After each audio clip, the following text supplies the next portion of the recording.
ഇവിടെ മുഴുവൻ മുസ്ലിങ്ങൾ, മുഴുവൻ ഹിന്ദുക്കൾ, മുഴുവൻ ക്രിസ്ത്യാനികൾ, അങ്ങനെ ആയാൽ ഈ നാട് നന്നാവുമോ?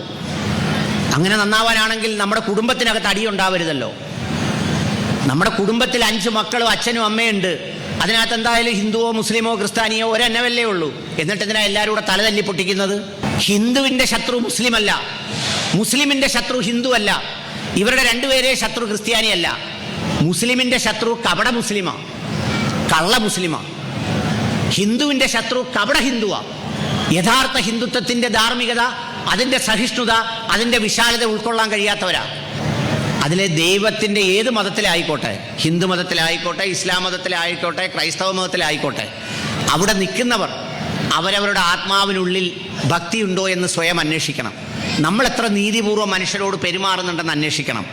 നമ്മുടെ സാന്നിധ്യം കാരണം എത്ര പേർക്ക് സന്തോഷം ഉണ്ടാവുന്നു, വിഷമം ഉണ്ടാവുന്നു എന്നുള്ളതിനെക്കുറിച്ച് നമ്മൾ ആലോചിക്കണം.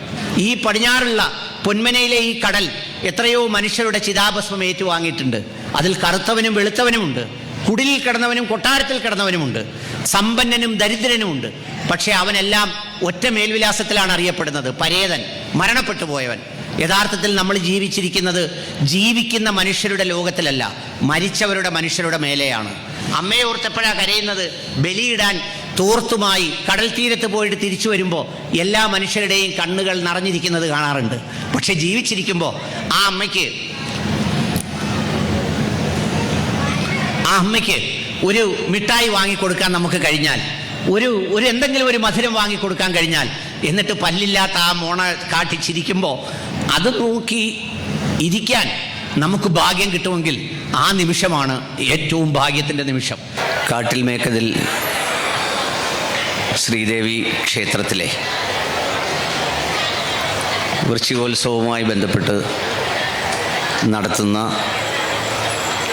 ഈ വൃശ്ചികോത്സവ ഭജന പ്രാർത്ഥനാ പരിപാടിയിൽ 2ാം തവണയാണ് ഞാൻ സംസാരിക്കുന്നത്, പങ്കെടുക്കുന്നത്. ഭക്ഷണം കാത്തു നിൽക്കുന്ന കുറേ മനുഷ്യർ, ഭക്ഷണം കഴിഞ്ഞ് വിശ്രമിക്കുന്ന മറ്റു കുറേ പേർ, ഭജനം പാർക്കുന്ന മറ്റു കുറേ പേർ, വിവിധ ദേശങ്ങളിൽ നിന്ന് ഈ ക്ഷേത്രത്തിലേക്കായിട്ട് എത്തിയിട്ടുള്ള ധാരാളം ഭക്തജനങ്ങളൊക്കെ കൊണ്ട് വളരെ വൈവിധ്യമാർന്ന ഒരു നാടിൻ്റെ, ഒരു ദേശത്തിൻ്റെ എന്നല്ല, ഈ സംസ്ഥാനത്തിൻ്റെ തന്നെ ശ്രദ്ധേയമായ ക്ഷേത്രങ്ങളിൽ ഒന്നായി മാറിയിരിക്കുന്ന ഒരു ക്ഷേത്രമാണ് ഈ കാട്ടിൽ മേക്കതിൽ അമ്പലം. ഞാൻ KMML ജീവനക്കാരനായിരിക്കുമ്പോൾ എനിക്ക് മുമ്പേ ഈ KMML ജോലി ചെയ്തിരുന്ന ജയശങ്കർ സാറൊക്കെ ഈ വേദിയിലുണ്ട്. ഈ ക്ഷേത്രത്തിൻ്റെ വളർച്ച, ഇതിൻ്റെ മാറ്റം വളരെ അടുത്ത് നിന്ന് കണ്ട ഒരാളാണ് ഞാനും. ഈ ക്ഷേത്രങ്ങൾ, ദേവാലയങ്ങൾ, അതുപോലെയുള്ള ആരാധനാലയങ്ങളിലൊക്കെയും അതിൻ്റെ നന്മ, അതിൻ്റെ പ്രകാശം, അതിൻ്റെ വളർച്ച മനുഷ്യഹൃദയങ്ങളിലാണ് ഉണ്ടായിത്തീരേണ്ടത്. മനുഷ്യൻ്റെ ജീവിതത്തിലാണ് ആ മാറ്റങ്ങൾ കാണേണ്ടത്. കേവലമായ ആരാധനകളും ചേഷ്ടകളും ബാഹ്യമായ ആചാരങ്ങൾക്കുമൊക്കെ അപ്പുറത്ത് മനുഷ്യജീവിതങ്ങളുടെ സംഘർഷാത്മകത കുറയ്ക്കാൻ, മനസ്സിനെ വളരെ നിഷ്കളങ്കമായ നിസ്വാർത്ഥമായ ഭക്തിയിലൂടെ ശാന്തപ്പെടുത്താൻ, സമാധാനപ്പെടുത്താൻ, അതിനുവേണ്ടി കൂടിയാണ് ഈ ഭജന പാർക്കൽ, ദൈവസന്നിധിയിലേക്ക് എത്തൽ, ഇങ്ങനെയുള്ള കാര്യങ്ങളൊക്കെ. ഈ ക്ഷേത്രങ്ങളുടെയും അതുപോലെ തന്നെ മറ്റ് ആരാധനാലയങ്ങളുടെയും ഒക്കെ ബാഹുല്യം കൂടുന്നത് പോലെ തന്നെ അതുകൊണ്ടുണ്ടായിത്തീരേണ്ട ഫലങ്ങൾ, മാറ്റങ്ങൾ ഉണ്ടാകുന്നുണ്ടോ എന്ന ഒരു സത്യസന്ധമായ അന്വേഷണത്തിലേക്ക് നാം നീങ്ങുമ്പോൾ പലപ്പോഴും അതിൽ നമുക്ക് നിരാശ തോന്നാറുണ്ട്. ഈ കരുനാഗപ്പള്ളി പോലീസ് സ്റ്റേഷനിൽ മാത്രം ഒരു വർഷം ഏതാണ്ട് 3500 മുതൽ 4000 വരെ ക്രിമിനൽ കേസുകളാണ് ഉണ്ടാകുന്നത്. ഇതൊന്നും ഏതെങ്കിലും ദൈവങ്ങൾ വന്ന് സൃഷ്ടിക്കുന്നതല്ല. മനുഷ്യരായ നാമൊക്കെ ബന്ധങ്ങളിൽ, സൗഹൃദങ്ങളിൽ, ഭാര്യഭർത്തൃ ബന്ധങ്ങളിൽ, കുടുംബങ്ങളിൽ, അയൽവീടുകളിൽ, മറ്റിടപാടുകളിലൊക്കെ സൃഷ്ടിക്കുന്ന ക്രിമിനൽ പ്രവൃത്തികളുടെ ഭാഗമാണ്. ഒരു വർഷം കേരളത്തിൽ വിവാഹമോചനത്തിനായി രജിസ്റ്റർ ചെയ്യുന്ന കുടുംബങ്ങളുടെ എണ്ണം ഏതാണ്ട് 22,000 മുതൽ 30,000 വരെ വരുമെന്നാണ് പറയുന്നത്. ആത്മഹത്യാ നിരക്ക് മറ്റെല്ലാത്തിനേക്കാളും കൂടുതലാണ് നമ്മുടെ നാട്ടിൽ. അഴിമതിയുടെ കണക്കുകൾ എല്ലാത്തിനേക്കാളും കൂടുതലാണ് നമ്മുടെ നാട്ടിൽ. ഇതെല്ലാം കൂടാതെയാണ് ഇപ്പോൾ നമ്മളെല്ലാം കേട്ടിങ്ങനെ ഞെട്ടിത്തരിച്ചിരിക്കുന്ന ശബരിമല അയ്യൻ്റെ സ്വർണം പോലും കട്ടെടുക്കുന്ന, പാളിയും കഥവും ഇളക്കിക്കൊണ്ടുപോയി ചെമ്പാക്കി കൊണ്ടുവരുന്ന കാലത്ത് നിന്നുകൊണ്ടാണ് നമ്മൾ ഈ ക്ഷേത്രത്തിലെ ആചാരങ്ങളിലും ദേവാലയങ്ങളിലും പങ്കെടുക്കുന്നതെന്നും ധർമ്മപ്രഭാഷണം നടത്തുന്നതെന്നുമുള്ള ഉത്തമ ബോധ്യം നമുക്കുണ്ടാവണം. ആരാണോ സംരക്ഷിക്കേണ്ടത്, ആരാണോ അത് സൂക്ഷിക്കേണ്ടത്, അവർ തന്നെ മോഷ്ടാക്കളാവുന്ന ഒരു കാലത്തു കൂടിയാണ് നമ്മൾ കടന്നു പോകുന്നത്. ഈ ഭാഗവതവുമായി ബന്ധപ്പെട്ട് ഈ ഭാഗവതം അല്ലെങ്കിൽ ഇത്തരം പാരായണങ്ങൾ, ഇത്തരം കീർത്തനങ്ങൾ, ഇത്തരം ഗ്രന്ഥങ്ങൾ, ഇതൊക്കെ എന്തിനാണ് മനുഷ്യനെന്ന് ചോദിച്ചാൽ, നമ്മൾ സാധാരണ ഒരു കാർ വാങ്ങുമ്പോൾ ആ കാറിന് ഒരു പ്രോട്ടോകോൾ സെറ്റ് ചെയ്തിട്ട് അത് പ്രവർത്തിപ്പിക്കുന്നതിന് ആവശ്യമായ ഒരു ലഘുലേഖ ഉണ്ടാവും. അത് ഈ മൈക്കിനുണ്ട്, കാറിനുണ്ട്, യന്ത്രോപകരണങ്ങൾക്കുണ്ട്, കമ്പ്യൂട്ടറിനുണ്ട്, ഇതിനെല്ലാം ഉണ്ട്. അതിനെ നമ്മൾ ഇംഗ്ലീഷിൽ മൊഡ്യൂൾ എന്ന് വിളിക്കും. അഥവാ അത് പ്രവർത്തിപ്പിക്കുന്നതിൻ്റെ ഒരു പ്രോട്ടോകോൾ. അത് ഒന്നിങ്ങനെ ആയിരിക്കണം, ഇങ്ങനെ പ്രവർത്തിക്കണം, ഇങ്ങനെ തുറക്കണം, ഇങ്ങനെ അടയ്ക്കണം, ഇടിവെട്ടിയാൽ ഇങ്ങനെ നിർത്തണം എന്നൊക്കെ പറയുന്ന സംഗതിയാണ് ഈ പ്രോട്ടോകോൾ എന്ന് പറയുന്നത്. ഇതുപോലെ മനുഷ്യന് നല്ലൊരു മനുഷ്യനായി, സന്തോഷവാനായി, സംഘർഷമില്ലാതെ, ആർക്കും ദ്രോഹമില്ലാതെ, സമാധാനത്തോടെ ഈ ഭൂമിയിൽ ജീവിച്ചു മടങ്ങാൻ വേണ്ടിയുള്ള ഒരു ജീവിത പദ്ധതി എന്നുള്ള നിലയിലാണ് ഇത്തരം ഗ്രന്ഥങ്ങൾ മനുഷ്യരിലേക്ക് അവതരിപ്പിക്കപ്പെട്ടിട്ടുള്ളത്. ഭാഗവതമായാലും രാമായണമായാലും അത്തരം ഗ്രന്ഥങ്ങളിൽ നിന്നൊക്കെ മനുഷ്യന്റെ നന്മയ്ക്ക്, മനുഷ്യന്റെ മൂല്യങ്ങൾക്ക്, മനുഷ്യന്റെ മനസ്സിന്റെ സംഘർഷാത്മകത ലഘൂകരിക്കുന്നതിന് വേണ്ടി, മനുഷ്യന്റെ ആർത്തിയും അഹങ്കാരവും ഒക്കെ ഇല്ലാതാക്കുന്നതിന് ഉതകുന്ന ഒരു ആത്മീയ വായനയ്ക്ക് മനസ്സിനോട് ചേർത്ത് വെക്കാൻ, ബാഹ്യമായ രൂപങ്ങളിലല്ല, മനസ്സിനോട് ചേർത്ത് വെക്കുന്ന ഒരു ആത്മീയ തലം ഇത്തരം ഗ്രന്ഥങ്ങൾക്കുണ്ട്. ധർമാർത്ഥ കാമ മോക്ഷാണാം ഉപദേശ സമന്വിതം പുരാവൃത്തം കഥായുക്തം ഇതിഹാസം പ്രജക്ഷിതേ എന്നാണ് ഇതിഹാസത്തെക്കുറിച്ച് പറയുന്നത്. പുരുഷാർത്ഥങ്ങൾ എന്ന് പറഞ്ഞിട്ട് 4 കാര്യങ്ങൾ പറയാറുണ്ട്. ധർമാർത്ഥ കാമ മോക്ഷാണാം. ധർമ്മം, അർത്ഥം, കാമം, മോക്ഷം. എന്താ ധർമ്മം? ധർമ്മം എന്നാൽ നീതിപൂർവം ഈ ഭൂമിയിൽ ജീവിച്ചു പോവുക,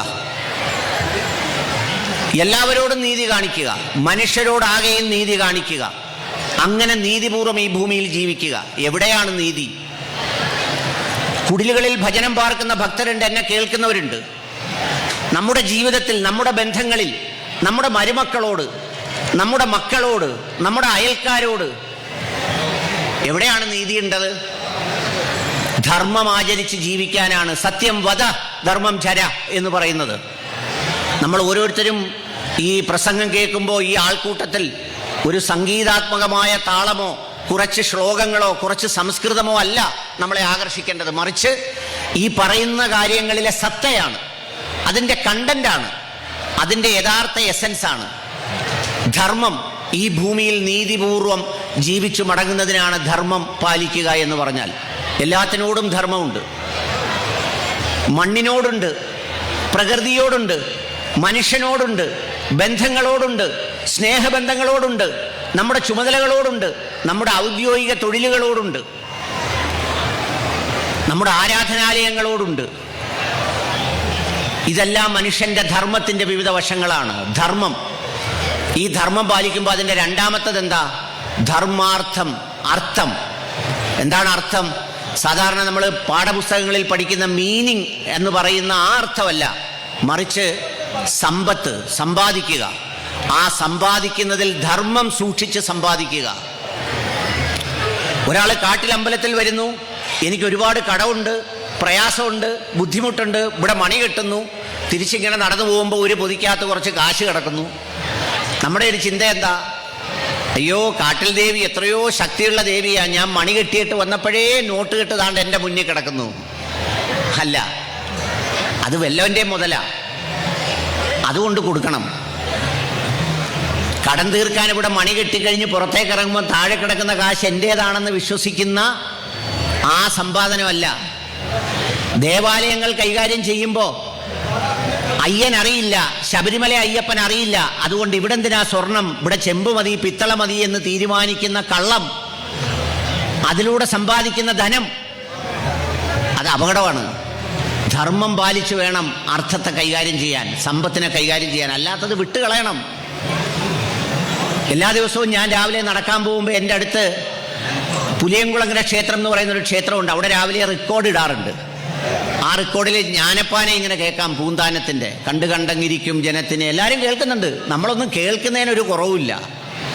മൊബൈൽ ഫോൺ തുറന്നാൽ ധർമ്മപ്രഭാഷണം, മൈക്കിനകത്തൂടെ മുഴുവൻ ധർമ്മപ്രഭാഷണം, പാട്ട്, കീർത്തനങ്ങൾ എല്ലാം ഉണ്ട്. ആര് ബോധവൽക്കരിക്കുന്നു എന്ന് ചോദിച്ചാൽ മൈക്രോ ഓപ്പറേറ്റർ പോലും ശ്രദ്ധിക്കുന്നില്ല. അമ്പലങ്ങളിൽ സപ്താഹം നടക്കാറുണ്ട്, വേദങ്ങൾ പാരായണം ചെയ്യാറുണ്ട്. അവിടെ എപ്പോഴും തെള്ളു വരുന്നത് എപ്പോഴാ?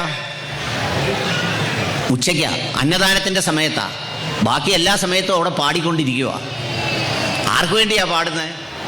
ആ പാടുന്നവരുടെ ഉപജീവനത്തിന് വേണ്ടിയും ആ മൈക്ക് ഓപ്പറേറ്റ് ചെയ്യുന്നവരുടെ ഉപജീവനത്തിന് വേണ്ടിയും. സമ്പാദിക്കുമ്പോൾ വളരെ ശ്രദ്ധയോടെ സമ്പാദിക്കണം. അങ്ങനെ സമ്പാദിച്ചില്ലെങ്കിൽ എന്ത് സംഭവിക്കുമെന്ന് ചോദിച്ചാൽ നമുക്കും അനുഭവിക്കാൻ പറ്റൂല, അടുത്ത തലമുറയ്ക്കും അനുഭവിക്കാൻ പറ്റൂല. ധർമാർത്ഥം കാമമോക്ഷാണാം, 4 കാര്യങ്ങളാണ് പുരുഷാർത്ഥങ്ങളിൽ പറയുന്നത്. ധർമ്മം, അർത്ഥം, കാമം. കാമം എന്താ?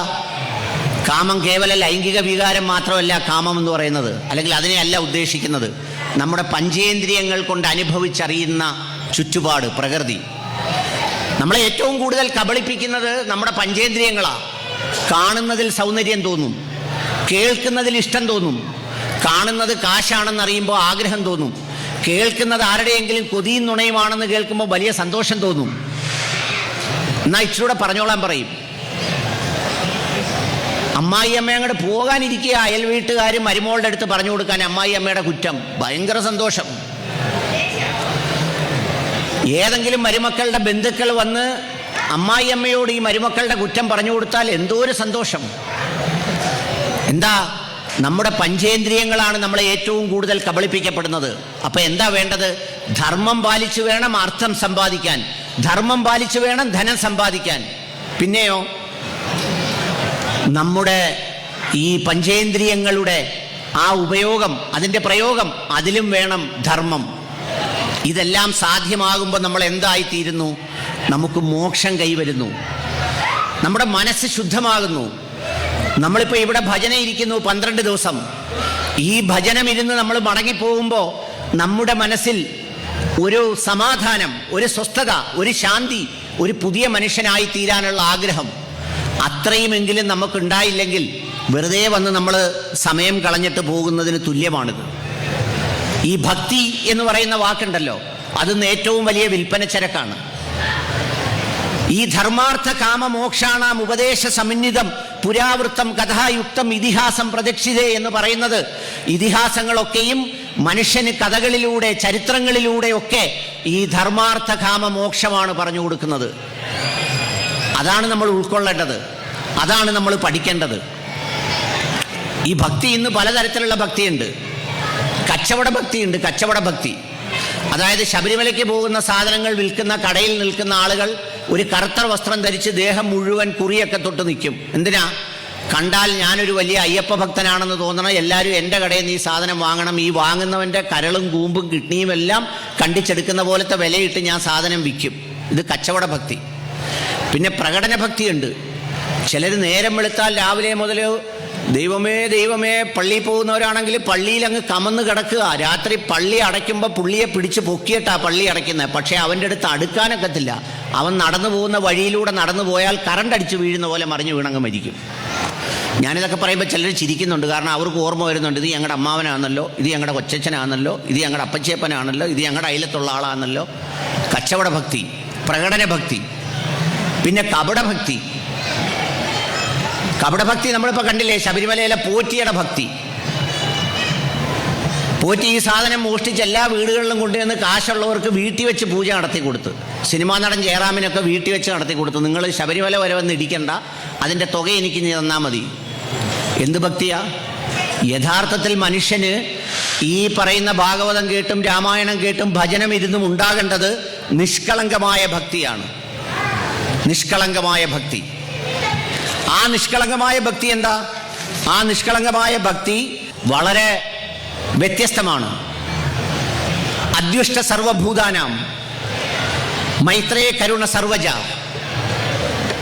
നിർമ്മമോ നിരഹങ്കാര സമദുഃഖ സുഖക്ഷിതേ. അതായത് എല്ലാത്തിനോടുമുള്ള, എല്ലാത്തിനും നന്മയുണ്ടാകട്ടെ, എല്ലാത്തിനും ഗുണമുണ്ടാകട്ടെ, എല്ലാം നന്നായിരിക്കട്ടെ എന്ന് പറയുന്ന ഒരു മനസ്സിൻ്റെ ഭാവം, എല്ലാവരോടും കരുണ കാണിക്കുന്ന ഒരു മനസ്സിൻ്റെ ഭാവം, എല്ലാവരോടും ക്ഷമിക്കുന്ന ഒരു മനസ്സിൻ്റെ ഭാവം, ഇതൊക്കെയാണ് നിഷ്കളങ്കമായ ഭക്തിയുടെ ഏറ്റവും പ്രധാനപ്പെട്ട ലക്ഷണങ്ങൾ. ഇതൊക്കെ എത്ര മനുഷ്യർക്കുണ്ട്? ചിലരൊക്കെ വെറും നിസ്സാര കാര്യത്തിന് തമ്മിൽ പിണങ്ങി സുഹൃത്തുക്കളാണ്. പിന്നെ ചില വീടുകളിലാണെങ്കിൽ പിണങ്ങിയിട്ട് പറയുന്നത് എന്താണെന്നറിയോ? മരിച്ചു പോയാൽ പോലും കാണിക്കരുത്. ഈ അടുത്ത സമയത്ത് 2 സംഭവങ്ങൾ ഇതിൻ്റെ പരിസരത്ത് തന്നെ കാണാനിടയായി. ഞാനിതിൻ്റെ പരിസരത്തുള്ള ആളായതുകൊണ്ട്. ഒരാൾ അനാഥ മന്ദിരത്തിൽ കിടന്ന് മരിച്ചു. ആരും നോക്കാനും കാണാനും ഇല്ലായിരുന്നു. അത് കഴിഞ്ഞ് പുള്ളിയെ വീട്ടിൽ കൊണ്ടുവന്നിട്ട് പിന്നെ ഒരുപാട് കർമ്മങ്ങൾ, വളരെ സമൃദ്ധമായ സഞ്ചയനം. അപ്പം ഞാൻ മനസ്സുകൊണ്ട് ഓർത്തു, ഈ ഇത്രയും വലിയ ആളുകളും ബന്ധുക്കളും സഞ്ചയനം നടത്താൻ ആളുമൊക്കെ ഉണ്ടെങ്കിൽ ഈ മനുഷ്യൻ ആരുടെയെങ്കിലും ഒരു വീട്ടിൽ കിടന്ന് മരിക്കാൻ ഒന്ന് അനുവദിച്ചിരുന്നെങ്കിൽ എത്രയോ നല്ലായിരുന്നു. അത് ഒരു മതത്തിൽ മാത്രമല്ല, ഇസ്ലാം മതത്തിൽ ഈ മുസ്ലിങ്ങളുടെ ഇടയിൽ ഭയങ്കര പിണക്കം. 2 പേര് തമ്മിൽ വസ്തു കച്ചവടത്തിന് പിണങ്ങി, അല്ലെങ്കിൽ വേറെന്തെങ്കിലും കാര്യത്തിന് പിണങ്ങി. ഈ പിണക്കമെല്ലാം കഴിഞ്ഞ് മരണപ്പെട്ട് കഴിയുമ്പോൾ പിന്നെ 3-ൻ്റെ അന്നൊരു ചടങ്ങുണ്ട്. ആ ചടങ്ങിൽ പൊറോട്ട വിളമ്പുന്നത് ദുഃഖിതനായി ഒരു സഹോദരനാണ്, പൂവമ്പഴം വിളമ്പുന്നത് വേറൊരു സഹോദരനാണ്. എൻ്റെ പ്രിയപ്പെട്ടവരെ, ആരെന്ത് സഞ്ചയനം നടത്തിയാലും എന്ത് കർമ്മം നടത്തിയാലും ദൈവം എന്ന് പറയുന്നത് കൈക്കൂലിക്കാരനല്ല. നിങ്ങൾ ചെയ്യുന്ന പ്രവൃത്തിയുടെ കൂലി നിങ്ങൾക്ക് കിട്ടും. അത് ജീവിച്ചിരിക്കുമ്പോൾ നിങ്ങൾ ചെയ്യുന്ന പ്രവൃത്തിയുടെ ഫലം നിങ്ങൾക്ക് കിട്ടും. നിങ്ങളുടെ പ്രവൃത്തിയാണ് നിങ്ങളുടെ വിധി. യാതൊരു ഉപകാരവും ചെയ്യാതെ, ഒരു മനുഷ്യനെയും വീട്ടിൽ കയറ്റാതെ, മക്കളും ജീവിക്കാൻ അനുവദിക്കാതെ നമ്മൾ കുറച്ച് ഭക്തിയൊക്കെ കാണിച്ചിങ്ങനെ നടന്ന് അവസാനം നമ്മൾ മരണപ്പെട്ടു. നമ്മുടെ മക്കൾ വലിയ വലിയ ഹോമം നടത്തി, യാഗം നടത്തി, അത് നടത്തി, ഇത് നടത്തി. അങ്ങനൊന്നും സ്വർഗത്തിൽ വിടാനൊക്കത്തില്ല. ദൈവമൊക്കെ കുറച്ച് നീതിമാനാണ്. അപ്പം അതുകൊണ്ട് ഈ യഥാർത്ഥത്തിലുള്ള കാപഢ്യമൊക്കെ കളഞ്ഞ് മനുഷ്യരോട് സ്നേഹത്തോടെ, ക്ഷമയോടെ ഈ ഭൂമിയിൽ ജീവിച്ചു മടങ്ങണം. അതിന് 9 രൂപങ്ങളുണ്ട് ഭക്തിക്ക്, നിഷ്കളങ്കമായ ഭക്തിക്ക്. 1 ശ്രവണം. എന്താ ശ്രവണം? നല്ല കാര്യങ്ങൾ കേൾക്കണം. ഭഗവാന്റെ പ്രകീർത്തനങ്ങൾ ചെവി കൊണ്ട് കേൾക്കണം. നമുക്ക് ഏറ്റവും കേൾക്കാൻ ഇഷ്ടം എന്താ? നമുക്ക് ഏറ്റവും കൂടുതൽ കേൾക്കാൻ ഇഷ്ടം കൊതിയും നുണയുവാ, വേറൊരാളിൻ്റെ കുറ്റവാ, വേറെ ആരെയെങ്കിലും കുറിച്ച് പറയുന്ന മോശം പ്രവൃത്തിയാണ്. അതിനു പകരം ജീവിതത്തിൽ നല്ല കാര്യങ്ങൾ കേൾക്കുന്ന ഒരാളായിട്ട് നമ്മൾ മാറണം. പിന്നെയോ കീർത്തനം. ശ്രവണം വേണം, കീർത്തനം വേണം. എന്താ കീർത്തനം? കീർത്തനം എന്ന് പറഞ്ഞാൽ നല്ല നല്ല ദൈവിക വചനങ്ങൾ, പ്രകീർത്തനങ്ങൾ, പ്രാർത്ഥനകൾ. ആ പ്രാർത്ഥനകൾ എപ്പോഴും നമ്മുടെ ചുണ്ടിൽ നിന്നുണ്ടാവണം. പിന്നെന്താ? നല്ല സ്മരണ ഉണ്ടാവണം. ഇതൊക്കെ ഭക്തിയുടെ ലക്ഷണമാണ്. ഞാൻ പറഞ്ഞത്, ഇവിടെ നിങ്ങൾ ഭജന ഇരിക്കുമ്പോഴെങ്കിലും നിങ്ങളുടെ മനസ്സിൽ നല്ല പ്രകീർത്തനം, നല്ല ശ്രവണം, നല്ല സ്മരണം, പിന്നെന്താ? പാദസേവനം, പിന്നെ അർച്ചന, ദാസ്യം, ആത്മനിവേദനം. ഇതൊക്കെ മനുഷ്യൻ ഭക്തിയിലേക്ക് എത്തിച്ചേരാനുള്ള, മനുഷ്യൻ്റെ ഭക്തിയിലേക്ക് അടുക്കാനുള്ള മനുഷ്യ ജീവിതത്തിൻ്റെ ഏറ്റവും പ്രധാനപ്പെട്ട കാര്യങ്ങളാണ്. ഈ ഭക്തിയെക്കുറിച്ച് പറയുമ്പോൾ നമ്മൾ ഭാഗവതത്തിൽ 2 പേരുടെ ചരിത്രം എപ്പോഴും ഓർത്തിരിക്കും. ഭക്തിയെക്കുറിച്ച് പറയുമ്പോൾ 7-ാം സ്കന്ധത്തിൽ പറയുന്ന പ്രഹ്ലാദ ചരിത്രവും 4-ാം സ്കന്ധത്തിൽ പറയുന്ന ധ്രുവൻ്റെ ചരിത്രവും. ഞാൻ ഈ രാമായണ പ്രഭാഷണത്തിനുമൊക്കെ പോകുമ്പോൾ ഞാൻ ചിലപ്പോൾ ഇത് വായിച്ച് പഠിക്കാൻ വേണ്ടി വല്ലാതെ മെനക്കെടുമ്പോൾ എൻ്റെ ഹിന്ദുക്കളായ സുഹൃത്തുക്കൾ പറയാറുണ്ട്, നീ അത്രയും പാടുവിട്ട് പഠിക്കുകയൊന്നും വേണ്ട, ഞങ്ങളുടെ ആളുകൾക്കൊന്നും ഇതിനെക്കുറിച്ച് വലിയ വശമൊന്നുമില്ല, നീ എന്തോ കഥ പറഞ്ഞാലും അവർ കേട്ടോളും എന്ന് പറയാറുണ്ട്. ഞാൻ ഈ രാമായണ പ്രഭാഷണത്തിനൊക്കെ ഓച്ചിറ പരബ്രഹ്മ ക്ഷേത്രത്തിൽ ചെല്ലുമ്പോൾ ഈ രാമായണത്തിൽ ഞാൻ വായിച്ചറിഞ്ഞ, പഠിച്ച പല കഥകളെക്കുറിച്ച് ഞാൻ ചോദിക്കാറുണ്ട്. ആ ചോദിക്കുമ്പോൾ അവിടെ ഇരിക്കുന്നവർക്ക് വലിയ തിട്ടമില്ല. ഈ കാക്കയെ ബലിക്കാക്ക അല്ലെങ്കിൽ കാക്ക ബലിക്കാക്കയായത് എങ്ങനെയാണെന്നറിയാവോ ആർക്കെങ്കിലും? ഈ കാക്ക ബലിക്കാക്കയായി മാറിയതിനൊരു ചരിത്രമുണ്ട്. ഈ രാമായണത്തിൽ ദണ്ഡകാരണ്യത്തിൽ സീതാദേവി ഇങ്ങനെ ഇരിക്കുന്ന സമയത്ത് ഭയങ്കര പരീക്ഷണത്തിൻ്റെ നാളുകളായിരുന്നല്ലോ. രാമായണത്തിൽ സീതാദേവിയുടെ രാമൻ്റെ വനവാസം, അതിനെ തുടർന്നുണ്ടായ സംഭവവികാസങ്ങൾ ഒത്തിരിയുണ്ട്, എല്ലാവർക്കും അറിയാവുന്നതാണ്. പൊതുവിലൊരു കഥയൊക്കെ എല്ലാവർക്കും അറിയാം. എന്നാൽ ആ കഥയ്ക്കുള്ളിലുള്ള കഥകളാണ് പലപ്പോഴും നമ്മൾ പഠിക്കാൻ മറന്നു പോകുന്നത്. അപ്പോൾ ഈ ദണ്ഡകാരണ്യത്തിൽ സീതാദേവി ഇരിക്കുമ്പോൾ ഈ കാക്ക വന്ന് സീതാദേവിയെ വല്ലാണ്ട് ആക്രമിച്ചു. അപ്പോഴത്തേക്ക് രാമന് വല്ലാത്ത ദേഷ്യം വന്നു. രാമന് തൻ്റെ അമ്പെടുത്ത് കാക്കയെ നോക്കി ഒരമ്പ് ചെയ്തു. അതിൻ്റെ ചരിത്രം എന്താണെന്ന് വെച്ചാൽ, ദശാർഹർ എന്ന് പറയുന്ന ഒരു മഹാരാജാവ് ഉണ്ടായിരുന്നു. ആ മഹാരാജാവ് വലിയ പാപിയായിരുന്നു. അദ്ദേഹം ഈ പാപത്തിൽ നിന്ന് മോചനം നേടാൻ വേണ്ടി ഒരു പ്രത്യേകമായ യാഗം നടത്തി. അങ്ങനെ ഈ പാവങ്ങളെല്ലാം, കുറ്റങ്ങളെല്ലാം കാക്കകളെപ്പോലെ പറന്നുപോയി എന്നാണ് പറയുന്നത്. എന്ന് പറഞ്ഞാൽ കാക്ക ഈ ഒരു പാപത്തിൻ്റെ ലക്ഷണമായിട്ടാണ് കണ്ടിരുന്നത്. ആ പാപത്തിൻ്റെ ലക്ഷണമായിട്ട് കണ്ടിരിക്കുമ്പോഴാണ് സീതാദേവിയെ വന്ന് ഈ കാക്കയെ ആക്രമിക്കുന്നത്. അപ്പോൾ ശ്രീരാമന് ദേഷ്യം വന്നു. നമുക്കും ചിലപ്പോഴങ്ങനെ ആണല്ലോ, ഈ ഭാര്യയായിട്ടൊക്കെ പോകുമ്പോൾ ആരെങ്കിലും ചൂടായാൽ നമുക്കൊരു ഇച്ചിരി ചൂട് കൂടുതൽ വരും. കാരണം ഇല്ലെങ്കിൽ അവളെന്തോ വിചാരിക്കും, ഞാൻ വെറും പോങ്ങുമൂടനാന്ന് വിചാരിക്കത്തില്ലയോ എന്ന് വിചാരിച്ച് ബലമില്ലെങ്കിലും ചിലപ്പോൾ കുറച്ച് ബലം കാണിക്കും. അങ്ങനെയാണ് ഈ റോഡ് സൈഡിൽ പാർക്കിങ്ങിലൊക്കെ അടി നടക്കുന്നത്.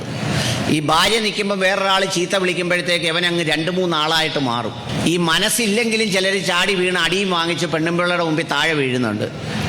രാമനും ഇടയ്ക്ക് അങ്ങനെ 2 സന്ദർഭങ്ങളുണ്ട് രാമായണത്തിൽ. ഒന്ന്, രാമൻ ഇങ്ങനെ ഇരിക്കുന്ന സമയത്ത് മാരീചൻ വരുമ്പോൾ മാനിനെ അണ്ണൻ ഇനി പിടിച്ചോണ്ട് വരാൻ പറഞ്ഞു. അപ്പോഴത്തേക്ക് അണ്ണൻ പെട്ടെന്ന് പിടിക്കാൻ പോയി. ഈ കല്യാണം കഴിഞ്ഞ ഉടനെയൊക്കെ അണ്ണൻ എന്തോ പറഞ്ഞാലും ഈ മോള് പറഞ്ഞാൽ ഉടനെ അണ്ണൻ പിടിച്ചു കൊടുക്കും. പിന്നെ കുറച്ച് കഴിയുമ്പോഴാണല്ലോ ഈ കഴുത്തിന് പിടി വരുന്നത്. ആദ്യമൊക്കെ അതിനാണല്ലോ ഈ ഹണിമൂൺ എന്ന് പറയുന്നത് സന്തോഷമുള്ള സമയത്ത് വഴക്കിടുന്നതിന് മുമ്പ് നടത്തുന്ന യാത്രയാണ്. ആരെങ്കിലും ഒരു 10 വർഷം കഴിഞ്ഞ് ഹണിമൂൺ എന്ന് പറയുന്നത് കേട്ടിട്ടുണ്ടോ? അപ്പോഴത്തേക്ക് ഡ്യുവൽ മൂണാവും. 2 ചന്ദ്രനും 2 മുറിയിലും 2 കട്ടിലേലും 2 കീർത്തനവും ഒക്കെ ആയിരിക്കും. ഒരിടത്ത് ഭരണിപ്പാട്ടും പിന്നെ മറ്റൊരുത്ത് പൂരപ്പാട്ടും ഒക്കെ ആയിട്ട് കഴിയുന്ന കാലമായിരിക്കും. എന്തായാലും രാമൻ ഒന്ന് അങ്ങനെ പിടിക്കാൻ പോയാണ് സീതയെ ഈ രാവണൻ വന്ന് തട്ടിക്കൊണ്ടു പോകുന്നത്. ഇത് കാക്കയെ ആക്രമിക്കാൻ വന്നപ്പോൾ പുള്ളിക്ക് ദേഷ്യം വന്നു. പുള്ളി അമ്പെടുത്ത് ഒരൊറ്റ അടി കൊടുത്തു. അപ്പോൾ കാക്കയുടെ ഒരു കണ്ണങ്ങ് പോയി. അപ്പോൾ കാക്ക അങ്ങനെ ഒറ്റക്കണ്ണനായിട്ട് മാറി. അതുകൊണ്ടാണ് നമ്മൾ ഈ കാകദൃഷ്ടി എന്നൊക്കെ പറയും. കാക്ക നോക്കുന്ന കണ്ടിട്ടുണ്ടോ? ഇങ്ങനെ ചരിഞ്ഞും പിരിഞ്ഞും 360 ഡിഗ്രിയിലൊക്കെയാണ് നോക്കുന്നത്. അപ്പോൾ ഇങ്ങനെ കാക്ക തുടരുന്ന സമയത്ത് ഈ രാവണൻ്റെ കയ്യിൽ നിന്ന് സീതയൊക്കെ കഴിഞ്ഞ് മോചിപ്പിച്ചുകൊണ്ട് വന്ന് ഇവർ രണ്ടുപേരുടെ നർമ്മസല്ലാപത്തിൽ ഇങ്ങനെ വനത്തിലിരിക്കുമ്പോൾ ഈ കാക്ക വന്നു. ഈ കാക്ക അന്ന് സീതാദേവിയെ ആക്രമിക്കാൻ വന്നത് ഇന്ദ്രൻ്റെ മകൻ ജയന്തനാണ് കാക്കയുടെ രൂപത്തിൽ വന്നത്. അതാണ് ഈ അമ്പെടുത്ത് ശ്രീരാമൻ കാക്കയെ ആക്രമിച്ചത്. അപ്പോൾ ഈ കാക്ക വന്ന് സീതയുടെ മുമ്പിലിരുന്ന് കണ്ടപ്പോൾ സീത അണ്ണാ കാക്ക കാക്ക കാക്ക എന്ന് പറഞ്ഞു. ഇപ്പോഴത്തെ കാക്കയല്ലേ, പഴയ കാക്ക. അപ്പോൾ ശ്രീരാമൻ ആകെ വേവലാതിയായി. പണ്ട് മാൻ മാൻ മാൻ എന്ന് പറഞ്ഞ് അതിൻ്റെ പുറകെ ഞാൻ ഓടിയാണ് ഈ പുക്കാറെല്ലാം ഉണ്ടായത്. അപ്പോൾ ചോദിച്ചു, നീ എന്താ ഈ കാക്ക കാക്ക? അപ്പോൾ കാക്കയെ കാണുമ്പോൾ എനിക്ക് പേടിയാവുന്നു, എനിക്ക് ഭയങ്കര പേടി. പണ്ട് നമ്മളങ്ങനെയാണല്ലോ, ഒരു വശത്ത് ഒരു പ്രാവശ്യം അപകടം പറ്റിയാൽ പിന്നെ അത് കാണുമ്പോൾ പേടിയാണല്ലോ. ഒന്ന് സൈക്കിളിൽ നിന്ന് വീണിട്ട് പിന്നെ സൈക്കിളെ ഔട്ടാത്ത ഒത്തിരി പേരുണ്ട്. ആദ്യം നല്ലപോലെ കൂം പിടിച്ച് വീണാൽ പേടിച്ചു പോകും. അപ്പോൾ അങ്ങനെ എന്തായാലും സീതയുടെ പേടി കണ്ട് രാമൻ ചോദിച്ചു, എന്താ കാര്യമെന്ന് ചോദിച്ചാൽ പറഞ്ഞല്ല, ഞാൻ മുഖാന്തരമല്ലേ ഈ കാക്കയുടെ കണ്ണ് പോയത്, ഭയങ്കര കഷ്ടമല്ലേ, കാക്കയ്ക്ക് കണ്ണ് കാണാൻ വയ്യ, വല്ലാതെ നിൽക്കുന്നു. അപ്പം ശ്രീരാമൻ ചോദിച്ചു, ഞാൻ എന്ത് വേണോ അതിന് ആ കാക്കയ്ക്ക് ഒരു വരം കൊടുക്കണം, കാക്കയെ അതിൽ നിന്ന് മോചിപ്പിക്കണമെന്ന് പറഞ്ഞു. അപ്പോൾ ശ്രീരാമൻ കാക്കയെ അടുത്തോട്ട് വിളിച്ചിട്ട് പറഞ്ഞു, നിൻ്റെ കണ്ണിന് കാഴ്ചയില്ല, എൻ്റെ ഒരു വശത്ത് കാഴ്ചയില്ല, നിനക്കെന്തെങ്കിലും വരം വേണോ? അപ്പോൾ കാക്ക പറഞ്ഞു, വേണ്ട, വരമൊന്നും വേണ്ട, കണ്ടത് തന്നെ വലിയ ഭാഗ്യം. നമുക്കങ്ങനെ ആണല്ലോ, ചില പണമുള്ള ആളുകൾ നമ്മളെ എടാന്ന് വിളിച്ചാൽ നമ്മൾ വലിയ ഭക്തിയോടെ അവരെ മുമ്പ് നിൽക്കുമല്ലോ. എന്നെ എടാന്ന് വിളിച്ച് എന്താടാ എന്നൊക്കെ ചോദിച്ചാൽ എല്ലാവരും നോക്കും, കണ്ടോ എന്നെ എടാന്ന് വിളിച്ചാണ്ടോ. ആൾ സമ്പത്തുള്ള ആളായിരിക്കണം, അല്ലെങ്കിൽ അധികാരമുള്ള ആളായിരിക്കണം. അപ്പോൾ ഒരു മന്ത്രി വന്ന് ഇങ്ങോട്ട് ഇറങ്ങി വരുമ്പോഴത്തേക്ക് ആടാ തങ്കപ്പ എന്നൊന്ന് വിളിച്ചാൽ തങ്കപ്പനൊരു പൊന്നപ്പനായിട്ട് അങ്ങ് മാറും. ആ ഒരു വിളി മതി, മനസ്സിലായോ പറഞ്ഞു. അപ്പോൾ അങ്ങനെ കാക്കയ്ക്ക് അങ്ങ് നിർവൃതിയായി. അപ്പോൾ പറഞ്ഞു അതൊന്നും പോരാ, നിന്റെ ആ കാണാത്ത ഒറ്റ കണ്ണുകൊണ്ട് നീ എല്ലാം കാണണം എന്ന് മാത്രമല്ല, നിന്നെ സർവ്വപാപത്തിൽ നിന്ന് ഞാൻ മോചിപ്പിച്ചിരിക്കുന്നു. ഇനി മുതൽ ആരെങ്കിലും മരണപ്പെട്ടാൽ അവരുടെ പിതൃക്കൾക്ക് പുണ്യം ലഭിക്കുന്നതിന് നീ ഭക്ഷണം കഴിച്ചാൽ മതിയാവുന്നതാണ്. അങ്ങനെയാണ് കാക്ക ബലിക്കാക്കയായി മാറിയത്. ഇതൊന്നും അറിയാതാണ് ആ ചോറ് വാരിയിട്ട് കൊടുത്തിട്ട് ഇങ്ങനെ കൈയടിച്ച് വിളിക്കുന്നത്. അതാ ഞാൻ നേരത്തെ പറഞ്ഞത്, ഈ എന്താ പറയുന്നത്, ഇതിന് എല്ലാത്തിനും നമ്മൾ ഹൈന്ദവ ഇതിഹാസങ്ങൾ വായിച്ചു പോകുമ്പോൾ എല്ലാത്തിനും അതുപോലെ വളരെ ഗൗരവമായ കഥകളുണ്ട്. ഭക്തിയെക്കുറിച്ച് പറയുമ്പോൾ രണ്ട് പ്രധാനപ്പെട്ട ആളുകളെക്കുറിച്ച് ഭാഗവതം പറയുന്നുണ്ട്. ഒന്ന് പ്രഹ്ലാദൻ. പ്രഹ്ലാദൻ്റെ അചഞ്ചലമായ ഭക്തി, അചഞ്ചലമായ വിശ്വാസം. പ്രഹ്ലാദൻ്റെ ഹിരണ്യകശിപു എന്ന് പറയുന്ന ദുഷ്ടനായ അച്ഛൻ്റെ മകനാണ് പ്രഹ്ലാദൻ. ഞാൻ പറഞ്ഞില്ലേ, ഈ ഇതിഹാസങ്ങളിലെ കഥയ്ക്കെല്ലാം ഒരു പ്രത്യേകതയുള്ളത്, ഇത്രയും ദുഷ്ടനായ ഒരു അച്ഛന് ഒരു നല്ല മകൻ പിറന്നു. നമ്മളൊക്കെ ഏതെങ്കിലും ഒരച്ഛന് ഒരു നല്ല മോനുണ്ടായാൽ അവൻ നല്ലതായി ജീവിക്കാൻ നമ്മൾ തന്നെ സമ്മതിക്കത്തില്ല. അയ്യോ അതില്ല കള്ളൻ തകപ്പൻ്റെ മോൻ, അല്ലെങ്കിൽ കള്ളൻ ചെല്ലപ്പൻ്റെ മോൻ, എന്തുവാ പണ്ടങ്ങാണ്ട് അവൻ്റെ അപ്പൂപ്പൻ അടയ്ക്ക കട്ടേന് നമ്മൾ പിടിച്ചോണ്ടിരിക്കുക കള്ളൻ ചെല്ലപ്പൻ്റെ മോൻ. ഹിരണ്യകശിപു എൻ്റെ മകനാണ് പ്രഹ്ലാദൻ. പ്രഹ്ലാദൻ്റെ ഭക്തി വളരെ പ്രസിദ്ധമാണ്. സദാസമയം വിഷ്ണു ഭക്തിയുമായി നടന്ന ആളാണ് പ്രഹ്ലാദൻ. പ്രഹ്ലാദനെ ഉപദ്രവിക്കാൻ സ്വന്തം പിതാവ് തന്നെ പലതവണ ശ്രമിച്ചു. അവസാനം ഒരു രക്ഷയുമില്ലാതെ ഹിരണ്യകശിപുവിനെ വിഷ്ണു തന്നെ ഒരു നരസിംഹാവതാരമായി വന്ന് കൊല്ലുന്ന കഥയുണ്ട്. അതുപോലെ ഭക്തിയുടെ കാര്യത്തിൽ വേറിട്ടുള്ള ആളാണ് ധ്രുവൻ. ഈ കാക്കയുടെ കാര്യം പറഞ്ഞതുപോലെ ധ്രുവ നക്ഷത്രം എന്ന് പറയുന്ന ഒരു നക്ഷത്രമുണ്ട്, നിങ്ങളൊക്കെ കേട്ടിട്ടുണ്ടാവും. ധ്രുവ നക്ഷത്രം. എങ്ങനെയാണ് ഈ ധ്രുവ നക്ഷത്രം ഉണ്ടായത്? എന്താണ് ധ്രുവന്റെ കഥ? ഉത്താനപാദ മഹാരാജാവ് എന്ന് പറയുന്ന ഒരു രാജാവിന് രണ്ട് ഭാര്യമാരുണ്ടായിരുന്നു. ഒരു ഭാര്യയുടെ പേര് സ്വരുചി, ഒരു ഭാര്യയുടെ പേര് സുനീതി. അതിൽ ഈ സുരുചി എന്ന് പറയുന്ന ഭാര്യ നല്ല സുന്ദരിയായിരുന്നു. എല്ലാ രാജാക്കന്മാർക്കും സുന്ദരിയായ ഭാര്യയോടൊരു ഇഷ്ടം വരും. ഇപ്പം രാജാക്കന്മാർക്ക് മാത്രമല്ല, ഒരുപാട് ചേട്ടന്മാർക്കും ഉണ്ട് ഈ പ്രശ്നം. ഈ വീട്ടിൽ നിൽക്കുന്ന ഭാര്യയേക്കാൾ ഭയങ്കര സൗന്ദര്യമാണ് അപ്പുറത്തെ വീട്ടിലെ തങ്കമണിക്ക്. അതുപോലെ തന്നെ തിരിച്ചു ഉണ്ടാവുന്നവരുണ്ട്. അപ്പോൾ ഈ രണ്ട് ഭാര്യമാരിൽ കാണാൻ കൊള്ളാവുന്ന ഈ സുരുചിയോടായിരുന്നു ഭയങ്കര ഇഷ്ടം. സുരുചിയിൽ ഒരു മകനുണ്ട്, ആ മകൻ്റെ പേരാണ് ഉത്തമൻ. സുനീതിയിലുള്ള ഒരു ഭാര്യയിലുള്ള മകൻ്റെ പേരാണ് ധ്രുവൻ. ഈ ധ്രുവൻ ഒരു കാരണവശാലും ഈ അച്ഛനുമായി ഒന്ന് കളിക്കാനോ ആ മടിയിലിരിക്കാനോ ഈ രണ്ടാം ഭാര്യയെ സമ്മതിക്കത്തില്ല. രണ്ടാം ഭാര്യ എന്ന് പറഞ്ഞാൽ രണ്ടുപേരിൽ ഒരാൾ. അവർ സുന്ദരിയായതുകൊണ്ട് രാജാവിൻ്റെ പിടുത്തം മൊത്തം അവരുടെ കയ്യില്ല. ഈ രാമായണം നമ്മൾ ഇതിഹാസങ്ങളെല്ലാം വായിച്ചു നോക്കുമ്പോൾ ഈ മനുഷ്യൻ്റെ വൈകാരികമായ മാറ്റങ്ങൾ, ഞാൻ നേരത്തെ പറഞ്ഞ ധർമാർത്ഥ കാമ മോക്ഷാണാം എന്ന് പറഞ്ഞതുപോലെ മനുഷ്യൻ്റെ ഈ ധർമ്മത്തിനോടും അർത്ഥത്തിനോടും കാമത്തിനോടുമുള്ള മനുഷ്യൻ്റെ വ്യതിയാനങ്ങളാണ് എല്ലാ ഇതിഹാസങ്ങളുടെയും വഴിത്തിരിവുകൾ. ദശരഥ മഹാരാജാവിൻ്റെ കഥ നമുക്കറിയാം. എന്തുകൊണ്ടാണ് രാമൻ കാട്ടിപ്പോകേണ്ടത് നമുക്കറിയാം. ജീവന് തുല്യം സ്നേഹിച്ച ഭാര്യയ്ക്ക് എല്ലാ വരവും വരവും നൽകിയ ശേഷം എല്ലാ ധാരണയിലും പരസ്പരം എത്തിയ ശേഷമാണ് പിന്നീട് ദശരഥ മഹാരാജാവ് പറയുന്നത്, ഞാൻ കിടന്നുറങ്ങിയത് ഒരു സർപ്പത്തിൻ്റെ കൂടെയായിരുന്നു എന്ന് ഞാൻ അറിഞ്ഞില്ല. ഇവിടെയുമുണ്ട് ഈ ഉത്താനപാദ മഹാരാജാവിന് രണ്ട് ഭാര്യമാരിൽ സുന്ദരിയായ ഭാര്യയോട് പ്രത്യേക ഇഷ്ടം. ഒരു ദിവസം ഈ സുന്ദരിയായ ഭാര്യയുടെ മകനായ ഉത്തമൻ ഈ ഉത്താനപാദ മഹാരാജാവിൻ്റെ മടിയിലിരുന്ന് കളിക്കുമ്പോൾ ധ്രുവനും കൂടി വന്നിരുന്നു, ഈ ആദ്യത്തെ ഭാര്യയുടെ മകനും കൂടി.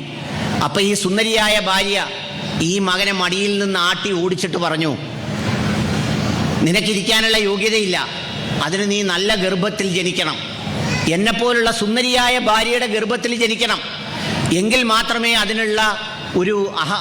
അതിനുള്ള അവകാശം നിനക്കുള്ളൂ എന്ന് പറഞ്ഞു. അതുകൊണ്ട് നീ ഒരു കാര്യം ചെയ്യ്, വിഷ്ണുവിനെ പ്രാർത്ഥിച്ച് എൻ്റെ ഗർഭത്തിൽ ജനിക്കാൻ നോക്കാൻ ധ്രുവനോട് പറഞ്ഞു. ധ്രുവന് വല്ലാത്ത വേദനയായി. ധ്രുവൻ ചെന്ന് അമ്മയോട് പറഞ്ഞു, അമ്മേ എൻ്റെ കുഞ്ഞമ്മ ഇങ്ങനെ പറഞ്ഞു. അപ്പോൾ അമ്മയ്ക്കും വലിയ സങ്കടമായി. 5 വയസ്സുള്ള ധ്രുവൻ ആവശ്യപ്പെട്ടു, എനിക്ക് തപസ്സനുഷ്ഠിക്കണം, എനിക്ക് വിഷ്ണുവിനെ പ്രസാദിപ്പിച്ച് വരം നേടണം. ധ്രുവൻ അമ്മയോട് ആവശ്യപ്പെട്ടു. മനസ്സില്ലാ മനസ്സോട് 5 വയസ്സുകാരനെ ഈ പറയുന്ന വനവാസത്തിന് പോകാൻ അനുവദിച്ചു. തപസ്സനുഷ്ഠിക്കാൻ കാട്ടിൽ പോയി. പോയ വഴിയിൽ നാരദ മഹർഷിയെ കണ്ടു. നാരദ മഹർഷി ചൊല്ലേണ്ട മന്ത്രങ്ങൾ പറഞ്ഞു കൊടുത്തു. ഈ ധ്രുവൻ, ഞാൻ ചുരുക്കി പറയുക സമയമില്ലാത്തതുകൊണ്ട്, യമുനാ നദിയിൽ കുളിച്ച് മധുവനത്തിൽ തപസ്സനുഷ്ഠിച്ചു. ആദ്യത്തെ 2 മാസം 3 ദിവസത്തിലൊരിക്കൽ മാത്രം ഭക്ഷണം കഴിച്ചു. പിന്നത്തെ 3 മാസം 6 ദിവസത്തിലൊരിക്കൽ മാത്രം ഭക്ഷണം കഴിച്ചു. പിന്നത്തെ 3-ാം മാസം മുതൽ 9 ദിവസം കൂടുമ്പോൾ മാത്രം ഭക്ഷണം കഴിച്ചു. 5-ാമത്തെ മാസമായപ്പോൾ ധ്രുവൻ ഭക്ഷണം കഴിപ്പുൾപ്പെടെ ഈ ശ്വസിക്കുന്നതുൾപ്പെടെ എല്ലാം നിർത്തിവെച്ചു. വായു നിശ്ചലമായി എന്നാണ് ഈ ഭാഗവതത്തിൽ പറയുന്നത്. വായു നിശ്ചലമായി. അത് കണ്ട് എല്ലാവരോടും ഓടി ബ്രഹ്മാവിൻ്റെ അടുത്ത് ചെന്നു. ബ്രഹ്മാവാണല്ലോ ഒരു ജനകീയ ദൈവം. ഞാൻ ഈ ഭാഗവതം വായിച്ച് ചെല്ലുമ്പോൾ എനിക്ക് തോന്നിയിട്ടുള്ളത് ആർക്കും ഓടിച്ചെല്ലാനൊക്കുന്നത് അദ്ദേഹമാണ്. ശിവൻ്റെ അടുത്തോട്ട് പെട്ടെന്ന് ഓടിച്ചെല്ലാനൊക്കത്തില്ല, വിഷ്ണുവിൻ്റെ അടുത്തോട്ടും പെട്ടെന്ന് പറ്റത്തില്ല. അവരൊക്കെ VIP-കളാണ്. ബ്രഹ്മാവാണ് എപ്പോഴും അവൈലബിൾ ആയിട്ടുള്ളത്. അങ്ങനെ ബ്രഹ്മാവിൻ്റെ അടുത്ത് ചെന്നു. ബ്രഹ്മാവ് ശിവൻ്റെ അടുത്ത് കൊണ്ടുപോയി. അവസാനം വിഷ്ണുവിൻ്റെ അടുത്ത് ചെന്നു. അപ്പോൾ വിഷ്ണു പറഞ്ഞു, ഈ 5 വയസ്സുകാരൻ്റെ തപസ് അതാണ് വായുവിനെ നിശ്ചലമാക്കിയത്. ഞാൻ ഉടൻ തന്നെ പ്രത്യക്ഷപ്പെട്ട് അവന് വേണ്ട വരം കൊടുക്കാമെന്ന് പറഞ്ഞു. അങ്ങനെ പ്രത്യക്ഷപ്പെട്ടു, വരം കൊടുത്തു. 26,000 വർഷം മൃത്യുവില്ലാതെ രാജ്യം ഭരിക്കാനുള്ള അവകാശം കൊടുത്തു. അങ്ങനെ ധ്രുവൻ കാട്ടിൽ നിന്ന് തിരിച്ചു വന്ന് ഉത്താനപാത മഹാരാജാവിന് ശേഷം അവിടുത്തെ രാജാവായി 26 വർഷം ജീവിച്ചു. 2ാം ഭാര്യയുടെ മകൻ ഉത്തമൻ കല്യാണം കഴിച്ചില്ല. കാട്ടിൽ പോയിട്ട് യക്ഷികളുമായിട്ട് യുദ്ധം ചെയ്ത് അവിടെ വെച്ച് മരിച്ചു, യക്ഷകരുമായി. അമ്മയും ഇതറിഞ്ഞ് കാട്ടിലേക്ക് പോയി, അമ്മയും മരിച്ചു. ഇതിലെ ഗുണപാഠങ്ങളാണ് ഞാൻ പറഞ്ഞു വരുന്നത്. അതായത് ഏതൊരു മകനെയാണോ ആക്ഷേപിച്ചിറക്കി വിട്ടത് അവൻ രാജാവുകയും സ്വന്തം മകൻ വിവാഹം പോലും കഴിക്കാതെ ഏറ്റുമുട്ടലിൽ കൊല്ലപ്പെടുകയും ചെയ്തു. 26,000 വർഷം ഭരിച്ച ശേഷം ഈ പറയുന്ന ധ്രുവൻ വിഷ്ണുപാദം പൂകി ധ്രുവനക്ഷത്രമായി മാറി. അങ്ങനെ ധ്രുവനക്ഷത്രമായി വിഷ്ണുവാണ് സപ്തർഷികൾക്കൊപ്പം ആകാശത്ത് ധ്രുവനെ പ്രതിഷ്ഠിച്ചത്. അങ്ങനെയാണ് ധ്രുവനക്ഷത്രം ഉണ്ടായത്. അതായത് ഭൂമിയിൽ നന്മയാചരിച്ച് ജീവിക്കുന്നവർ നാളെ ആകാശത്തിലെ നക്ഷത്രങ്ങൾ പോലെയാകും. തിരുക്കുറൾ എന്ന് പറയുന്ന തമിഴ് കൃതിയിൽ പറയുന്നുണ്ട്, വിണ്ണുലകിൽ വിധിയോടെ ധർമ്മമോട് വാഴുവോർ വിണ്ണൂരിൽ ഒരുവരായി തീർന്നിടും. അതായത് ഭൂമിക്കും ആകാശത്തിനുമിടയിൽ ധർമ്മം പാലിച്ച് ജീവിക്കുന്ന മനുഷ്യർ നാളെ ആകാശത്തിലെ നക്ഷത്രങ്ങൾ പോലെ ആയിത്തീരും. അതിന് ധർമ്മം പാലിച്ച് ജീവിക്കാൻ നമുക്കാവണം. അങ്ങനെ ധർമ്മം പാലിച്ച് ജീവിച്ചത് കൊണ്ടാണ് ധ്രുവ നക്ഷത്രം എന്ന പേരിൽ ഒരു നക്ഷത്രമായി ധ്രുവൻ നിൽക്കുന്നതെന്ന് ഭാഗവതം പറയുന്നു. നമ്മളൊക്കെയും ഇത്തരത്തിലുള്ള ചിന്തകളോടുകൂടി വേണം ഭക്തിയെയും പ്രാർത്ഥനയെയും സമീപിക്കാൻ. ഈ ഭക്തിയെക്കുറിച്ചും പ്രാർത്ഥനയെക്കുറിച്ചും ഇങ്ങനെ പ്രസംഗിക്കാൻ വരുന്നതിനെക്കുറിച്ചുമൊക്കെ ചിന്തിച്ചപ്പോൾ എൻ്റെ മനസ്സിൽ ഒരു 12ഓളം കൃത്യമായ പോയിന്റുകൾ, ഒരുപക്ഷെ ഭാഗവതത്തിലോ രാമായണത്തിലോ അല്ലെ മറ്റ് കൃതികളിലോ ഒക്കെ പരന്നു കിടക്കുന്ന, വിവിധ മതങ്ങളുടെ ഗ്രന്ഥങ്ങളിൽ പരന്നു കിടക്കുന്ന മാനവികതയുടെയും മനുഷ്യത്വത്തിൻ്റെയും ധർമ്മത്തിൻ്റെയും നീതിയുടെയും ഒക്കെ അടയാളമായ ചില പോയിന്റുകൾ, ചില പ്രധാനപ്പെട്ട സംഗതികൾ, നിർദ്ദേശങ്ങൾ നിങ്ങളുമായി പങ്കുവെക്കണമെന്ന് വിചാരിച്ചു. അതുകൂടി പറഞ്ഞുകൊണ്ടാണ് ഞാൻ ഇന്നത്തെ എൻ്റെ പ്രഭാഷണം അവസാനിപ്പിക്കുന്നത്. അതിലൊന്നാമത്തേത്, ബാഹ്യമായ ചേഷ്ടകളല്ല, ആന്തരികമായ സ്വച്ഛതയാണ് മതം. ബാഹ്യമായ ചേഷ്ടകളല്ല, ബാഹ്യമായ ചേഷ്ടകൾ പ്രകടനമാണ്. ബാഹ്യമായ ചേഷ്ടകളല്ല, മനസ്സിൻ്റെ ഉള്ളിൽ ആന്തരികമായി നമുക്കുണ്ടാകുന്ന ബോധ്യമാണ് യഥാർത്ഥത്തിൽ മതവിശ്വാസം. നമ്മൾ കുറേ കുറിവാരിയിട്ടു, നമുക്ക് കുറച്ച് നിസ്കാരത്തഴമ്പ് കോഴിമുട്ടയുടെ കൂട്ടുണ്ട്, നമ്മുടെ തലയിൽ തൊപ്പിയുണ്ട്, നമുക്ക് ദീശയുണ്ട്, പൂടയുണ്ട്, രോമമുണ്ട്. നമുക്ക് മാത്രമല്ല, ആടിനുമുണ്ട് പൂട, പട്ടിക്കുമുണ്ട് പൂട. നമ്മൾ കുറേ വസ്ത്രം ധരിച്ചു, ഒരു കറുത്ത ഡ്രസ്സ് എടുത്ത് നമ്മൾ ഇട്ടു, പർദ എന്ന് അതിനെ പേര് വിളിച്ചു, കാഷായ വസ്ത്രം ധരിച്ചു. ഇതൊക്കെ ബാഹ്യമായ ചേഷ്ടകളാണ്.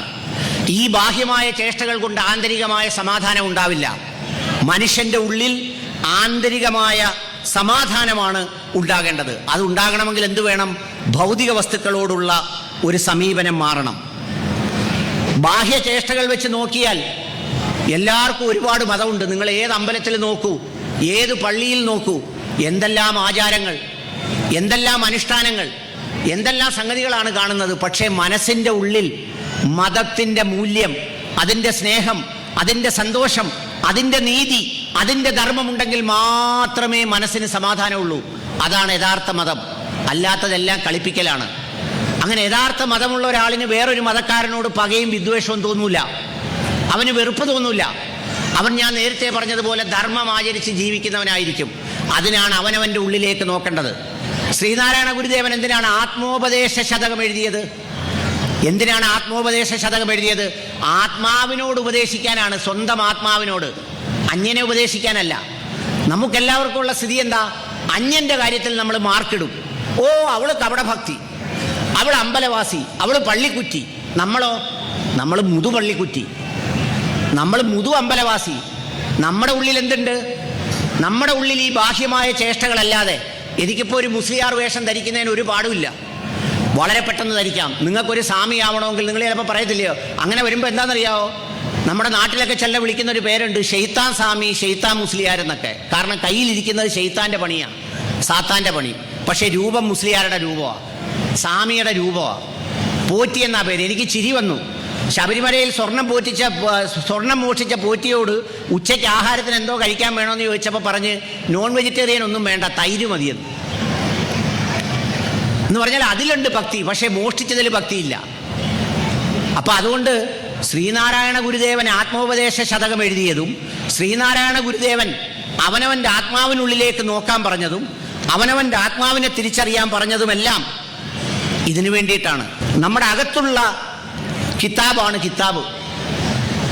ഇപ്പോൾ ഒരുപാട് പേര് ഞാൻ പറഞ്ഞില്ലേ, ഭാഗവതം വായിക്കുന്നു, കേൾക്കുന്നു, മനുഷ്യനായോ? അവനൊരു നല്ല ദൈവവിശ്വാസിയായോ? അവൻ നല്ലൊരു ഭക്തനായോ? ഒത്തിരി കേൾക്കുന്നുണ്ട്. ഞാൻ ഓച്ചറ അമ്പലത്തിൽ 12 ദിവസം ഇരുന്നു, ഞാൻ കാട്ടിലമ്പലത്തിൽ 12 ദിവസം ഇരുന്നു, എന്നിട്ട് ഞാൻ തന്നെ ഇറങ്ങി, ഞാൻ തന്നെ ആലോചിക്കുക, ഇതൊക്കെ ആയിട്ട് ഞാൻ എന്താ നന്നാവാത്തതെന്ന്. ഞാനെന്താ നന്നാവാത്തത്? എൻ്റെ ഉള്ളിൽ മതമില്ല, എൻ്റെ ഉള്ളിൽ വിശ്വാസമില്ല, എൻ്റെ ഉള്ളിൽ സമാധാനമില്ല. അതുണ്ടായെങ്കിലേ ഇതെല്ലാം ഉണ്ടാവൂ. ക്രിസ്തുദേവൻ പറഞ്ഞ എന്താ? ദൈവരാജ്യം മനുഷ്യൻ്റെ ഉള്ളിലാണ്.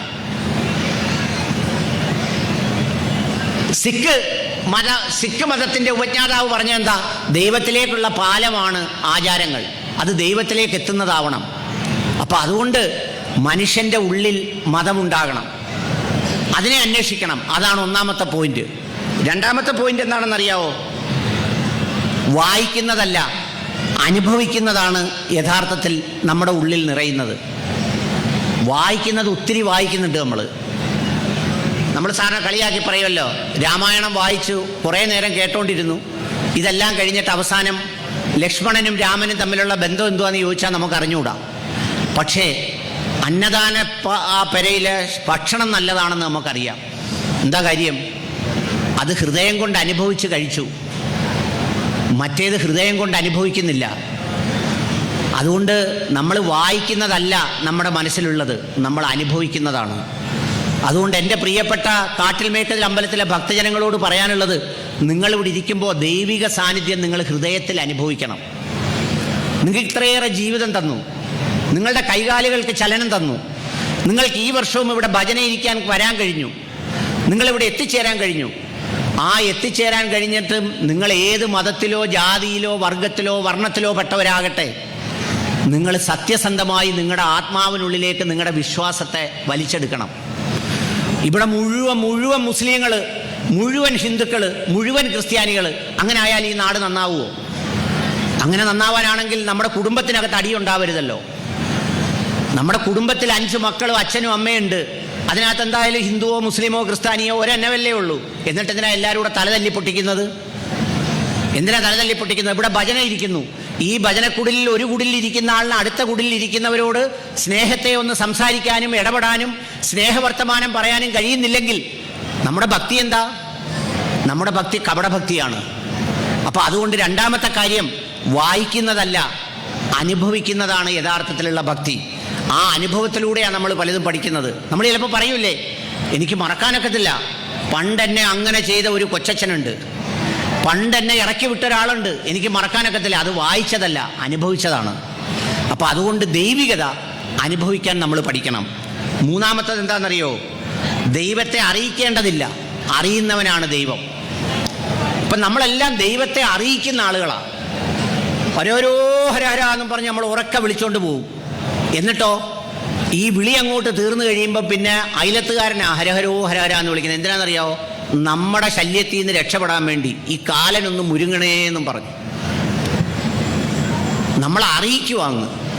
എല്ലാവരും പറയുന്നത് എൻ്റെ വീട്ടിൽ പൂജയുണ്ട്, എൻ്റെ വീട്ടിൽ ഹോമമുണ്ട്, അല്ലെങ്കിൽ 500 പേരുടെ സദ്യ, അല്ലെങ്കിൽ എൻ്റെ കണക്കായിട്ട് കുടിമരം, അല്ലെങ്കിൽ എൻ്റെ കണക്കായിട്ട് വാതിൽ.